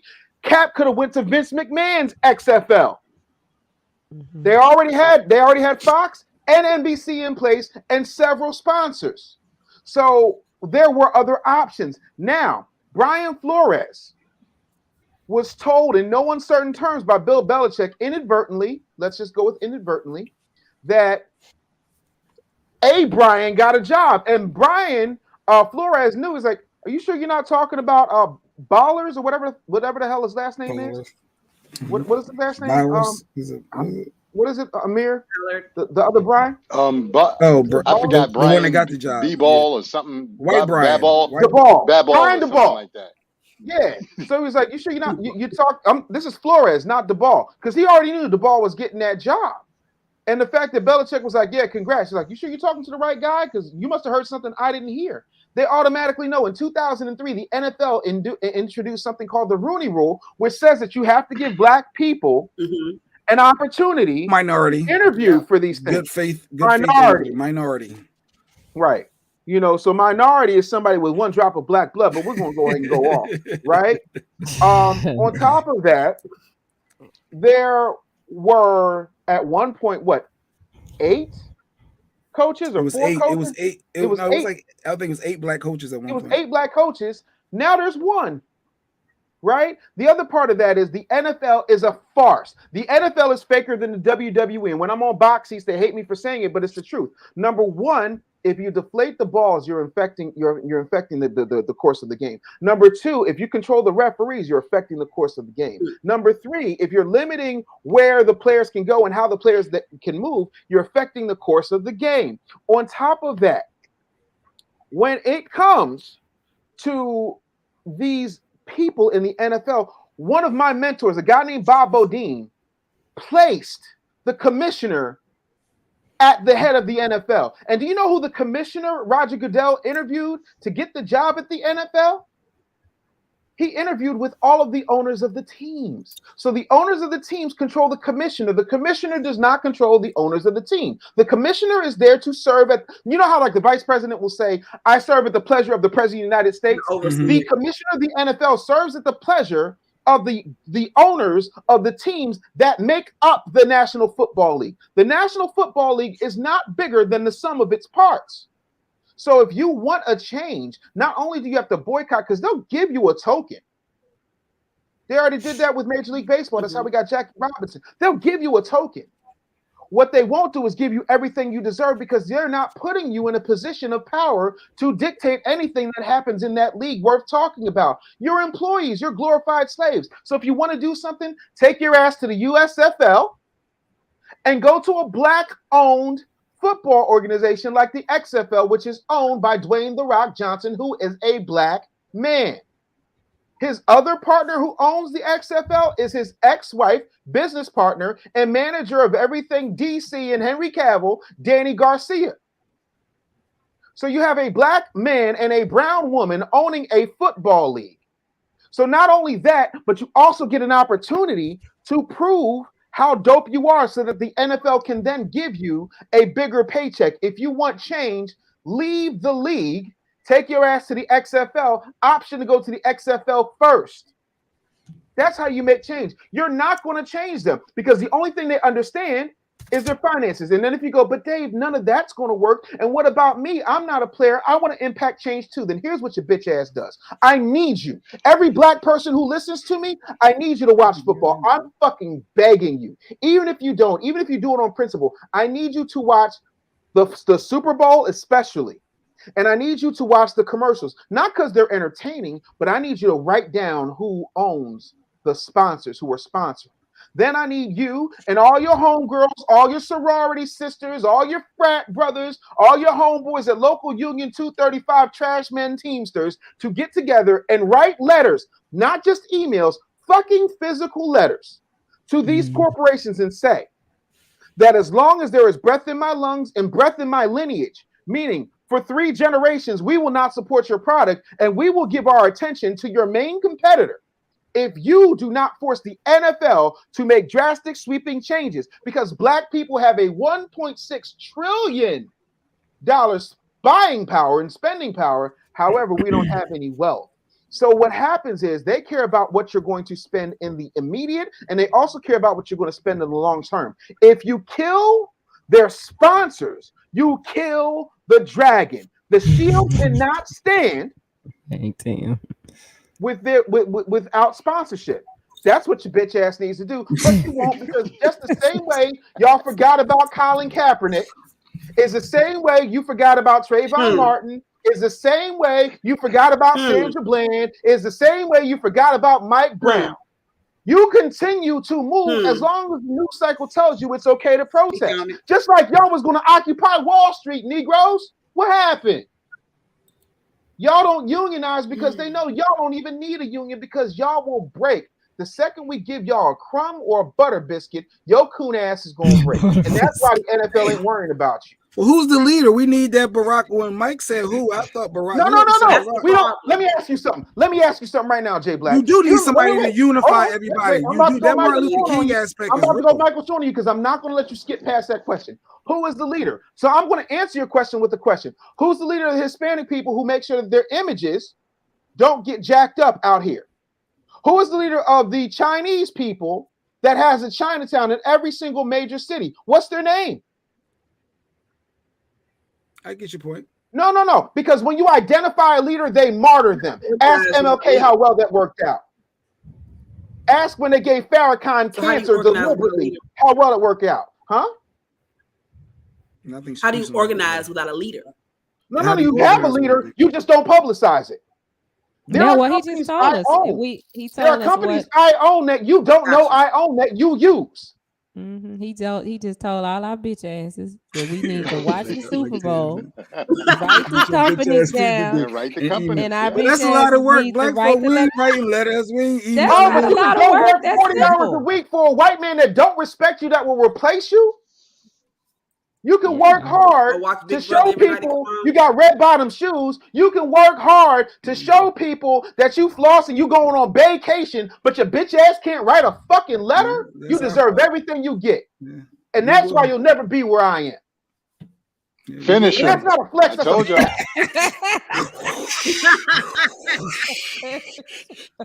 No, but that's true. We need to hear that because we are lazy. No, we do. We are lazy. Yeah. But this is why, you know, and that's why I said, you know, you gotta, you know, have Dave, you know, on these various platforms because yes, you may or may not like the delivery in some circumstances, but he's one speaking the absolute truth. No. But what I'm saying, Dave, is you speaking the absolute truth first and foremost. And then secondly, you're giving actual simple solutions. The problem is for most of us, we don't stay the course. My mom used to always say this to me. She said, we start the race, but we don't keep the running, you know, we don't keep the distance going. We start off fast. Everybody's but then somewhere in there we start jogging, we start walking, looking around. Who else with me? Anybody? I ain't doing this by myself. So for a lot of us, that's really where, you know, things go left. But you know, to keep reiterating this or stating it is a beautiful thing, because in pockets, what will tend to happen is you'll get re-energized. You'll take this information and you'll, you know, go maybe start in your little circle and say what, you know, was said to you today and let that permeate, you know, throughout your circles. And then that's how we eventually get to the leadership, you know, thing that people were speaking of, because to his point, and, you know, leadership is what you call, especially in this country, for those who, you know, again, do and don't know. Even in my case, my father, God rest his soul, in the late Malcolm X, my father says he protected his brother and his friends. So I'm not going to call my father a bodyguard because he didn't call himself a bodyguard. And this is not, you know, stuff that I'm making up. This is stuff that you can look up when you get a moment. But I bring that to the table because even in Malcolm's time, you know, before my father passed, I asked him about the night in question. And he said that Malcolm, you know, said to him and the other brothers, we have to start trusting our people again. And the only way that we could do that is to trust our people again. Unfortunately, y'all see what that led to. But I share that with y'all because, to Dave's point, that's what tends to happen. They infiltrate. They have people in place who look like you, who move like you. And unfortunately, they're playing double agent and or pacifying the masses. And in doing so, then to Dave's point, we kind of fall back into, okay, we all right. You know, everything's okay. And a lot of times we're not, you know. And not to let that go over anybody's head. Amir's dad used to be with Malcolm X, and he just shared some inside knowledge of his dad sharing with him. That's a lot of deep history right there. Wow. So wow. I tell people people try to figure. They say, man, I said it's not so much that I'm deep. I give all the credit in the world to my mother and my father, because to look at their body of work leading up to where I am. My mom was a super advocate for the community and for the neighborhood, as well as my dad. Now, when I look at it and I fast forward to where I am now, I want the same thing. we tend to get a bad rap. We, tend to have all these, like you said, generational traumas and, family traumas and things that we're going through. And I'm not utilizing that as an excuse. What I'm saying is you have to identify those things and then you have to move past them. Dave is absolutely right. If we're not pouring into each other, if we're not sharing with one another and giving each other, real insight and or, trying to get you past being afraid of yourself, then what are we doing? What are we doing? The rest of it is a moot point. You know what I mean? So I look at that every day and I work extremely hard at trying to, give people nuggets and jewels and things that I hope they'll take into their circles and then, do something with that. Because again, like I said, if we're not doing that, then what are we doing? The rest of this is, you're going to be successful. Okay. But what good is being successful by yourself? It's none. It is lonely. Thanks. And I used to think because I'm going to tell y'all this, and I never really talk about this publicly. My wife and I were renting a car one day, right? And I'm well into my business at this point. And I didn't have credit cards. I was like trying to fix my credit. I didn't do that. So they needed bank statements. So I pull out the bank statement and I'm looking and I was like, yo, babe, do you realize we made $10,000 this month? She was like, you shouldn't. I said, yeah. Right. In my mind, I was like, yo, this is dope. And then I was like, yo, but I'm doing all of this shit. What would happen if I got a bunch of people to support me in the things that I'm good at, but I'm not phenomenal at? And I went and got phenomenal people. I'm not the organizer in my corporation. I have somebody that's organized. I don't do that. I'm a media beast. I don't do the public relations. I went and bought a public relations firm, and then the owner of that firm now works for me. I decided that it made sense to bring people with me who can do and complement what I already had. It's why Superman, as powerful as he is, has the Justice League. He could do it all himself, but why would he want to? It's not a lack of power. It is a powerful position to put yourself in a position to empower other people so that they can allow you to be free. And that's where we need to get to. The other thing that I really want to touch on when it comes to this Brian Flores situation is I want him to get every single dime. I want him to get every fucking brass farthing he can get from these racist pieces of trash. I want him to leave them threadbare because what they did to him is what they continue to do. And it's not just in the NFL, it's in entertainment. I know for a fact there were people interviewing for jobs and the job was already promised to somebody. I know for a fact, I'm not going to say no names, but a very large comedian with very large teeth and a mustache called another very small comedian with glasses from Alabama and said, come on, boy, come get this job. And they interviewed a bunch of other people, but they gave that boy that Steve Harvey said, come on, boy, come get this job, that job. I ain't saying no names. Yeah. But y'all know you ain't heard it from me. Yeah. Mm-hmm. And that's the thing. But you know what? I'm not mad at the NFL for doing what the NFL is supposed to do. It's a bunch of rich white men protecting the interests of a bunch of rich white men. I just hard to prove that, thank you. Wait, it's not hard to prove it. Let's do the math. Wait, let's do the math. Cap? Did Cap get paid? Because I know Cap was soon. They paid him off, and they paid him for his silence. They gave him a settlement, and he signed some papers. That's why Cap can't talk. That's why you don't hear Cap. That's why Cap does the Netflix deal. Because Cap can't say shit about the NFL. He can talk in general. So it's something there now where Brian Flores got more insight, and they're going to have to dig up more. So either they're going to pay him for silence again. I would assume they're going to want that to go away. I would think they can. Yeah, they can choose to settle, or he could take it to court and then give it to the hands of a civil jury. A civil jury is the most powerful thing in America, not the criminal justice system, but a civil jury. Regular, everyday, average Joes who say, you know what? We know OJ did it. I was thinking when you said civil, I thought OJ. Everything OJ got, you got now. That's what a civil jury can do. If Brian Flores has any fucking balls, he'll ride it out. He'll ride it out. Well, he already got it. Obviously, he's doing this, so he gave up his career. He got it, but you know what he went and got? You know what he went and got? He went and got 2 white lawyers. Mm-hmm. 2 white lawyers that specialize in high-profile cases. And the reason he did that is because he understands that he needs the folks that speak the language. The same way Jesus went and got Peter and his brother Andrew first, because they were fishermen. They knew the customs. They knew the languages. They understood the lay of the land. It wasn't that Jesus couldn't walk on water. It's that he needed somebody that could be that barrier, be that buffer. This is that. So if he gets these high-powered lawyers, in there to ride out the system, he's going to get paid so much, they're going to have to build 2 money bins for this dude in Duckburg. Nice. I'm telling y'all that right now. And hopefully that'll create change. Hello? Like I hope so. God knows we need it. But if y'all really want to see some change, leave them high and dry. If they don't respect your presence, they will respect your absence. Fact. Because it's amazing how when I decided that might be a shirt. If they don't respect your presence, respect my presence, they will respect your absence. It's funny how when I said I'm not coming back to radio, I got 27 job offers, all of which were major markets. Nobody in radio can afford me right now. That's not a flex. That's a fact. Because I had to go out here in these streets and get it. I had to cry and I had to sacrifice. I had to do what I had to do. And you know what I do when I step into a radio station? I'm just there to interview on the air. I am not there to get a job. And it feels good, probably, yeah. No, it's phenomenal because the same people who said that I'd be back or I was out of my mind or I wasn't shit, they all have to call me Mr. Anderson. That feels great. You want to know why? Because I earned it. Because I wasn't nothing. I was too high on myself. I was a know-it-all. I was too aggressive, this, that, and the third. And yeah, I am high on myself and I am a know-it-all. But look at your bank account and look at mine. Look at the people you employ and look at who I employ.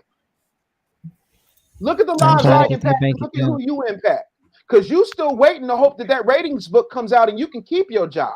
My ratings book is the success of my clients. My ratings book is the success of my businesses. I did it for me. I didn't do it for you. But I'm not going to lie and say that the fact that I bet on me and I won feels good as shit. It does. It's almost better than sex. And I want everybody to have that feeling because I want you to get to a point where you're like, you know what, boss? Fuck your job. I said almost. I said almost. I gotta think. I gotta process. I said almost. I'm processing what he said. Okay. I said almost. Okay. All right. Almost. Well, guys, I'm sorry, Dave. Let me out, Amir. We out. Yeah, okay. Appreciate you, Amir. Appreciate you guys. Absolutely. Everybody have a great weekend. Love you, man. Yeah, that's dope. So we didn't even get into Whoopi. Are we rallying for Whoopi? Do we need to do something for Whoopi, or is she on her own? Whoopi. Y'all know that it's not her real name, right? Whoopi Goldberg. That ain't her real name. No, that's a stage name. No, her name's something else. The same way Eric Bishop is Jamie Foxx. She chose Whoopi Goldberg because Jewish people were running comedy. And when you want to get on those clubs, you hear Whoopi Goldberg, you automatically think it's the same thing as Gary Shandling.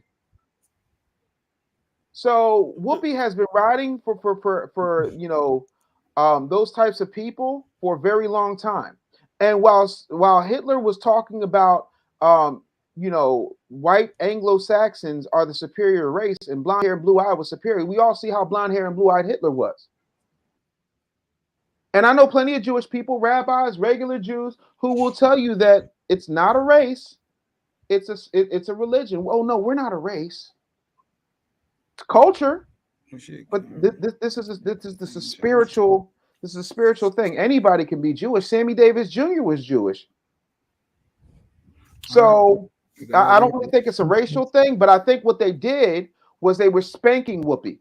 This was a Whoopi spanking because I live in a world where I experienced Meghan McCain saying a lot of things that required teachable moments, and she never got one fine. I also find it ironic that the black head of ABC was told by her superiors to come out verbally and say, I suspended Whoopi because she needs to learn something. She's 66 years old. What the fuck you going to teach her? She make $96,000 a week. What the fuck is you going to teach Whoopi? Whoopi saved The View. Fuck what you heard. When Barbara Walters left, they said it was over. When Rosie O'Donnell bounced out, they said it was over. When Elizabeth Hasselbeck left, they dipped in the Midwest. Whoopi Goldberg single-handedly saved The View because it was a hoity-toity old white woman show till Whoopi showed up. And Whoopi said, I will never turn my back to the audience. And she went, welcome to The View, welcome to The View, welcome to The View, welcome to The View. Joy Behar doesn't even do that. Joy Behar loves the fact that, whenever Whoopi's off, go back and watch the shows when Whoopi is off. Joey Behar is so happy to be in that seat. She bouncing with her little card, because when Whoopi shows up, nobody gives a fuck about a Joey Behar. So they spanked Whoopi in order for Whoopi to understand that we run Hollywood.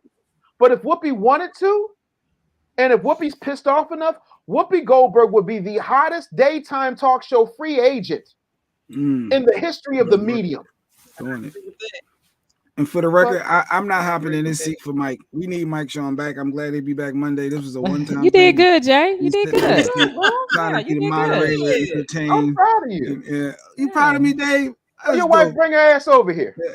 Yeah, we gonna get it popping. We have yes. Come we on. need to, because Shiny Gate made up a good point in that one that Shiny's, and I think that's what we need to focus on. But no, I appreciate it. It was a good show. It's Friday is over. The weekend is here. Everyone be blessed. So Mike could be back Monday for sure. Sexy Mo should be back as well Monday. We got the tax conversations because we deep in the tax season right now. Man, Dave, your taxes got to be crazy when you're dealing with a bunch of businesses. I'm assuming. To answer that in one sentence, to quote the immortal Christopher Wallace Sr., no need to worry, my accountant handles that. Yeah, no need to worry, my accountant handles that. I love it. All right, so that was it. Shiny, how does Mike end the show? How y'all know? You fight for everything? You fight for everything? Who I am and not who you thought I should be, because I can never be that. And fight for everything like you fight for your life. And I'm mad about something. I'm gonna go smoke a black and mild. It's Michael Shawn and the Takeover Legends. Yeah. Michael Shawn and the Takeover Legend, where the truth hurts, but also makes you laugh. Baby, tap in. Tap in. Don't never stop if you want to be on top. What up, y'all? It's Michael Shawn, and I know you want to be a podcaster. You want a successful podcast. You want to give your views and opinions, but you just don't know how to do it correctly. That's why you got to hit up ShawneeScott.com. You want to be on radio, and you want to know how to build your radio career, ShawneeScott.com. She's done all of this. I've worked alongside her for years, and I will tell you the information that she can give you is on a value level that I can't even put a price on it. All you have to do is go to ShawneeScott.com. Your future, right now. That's it. Michael Shawn. Yeah.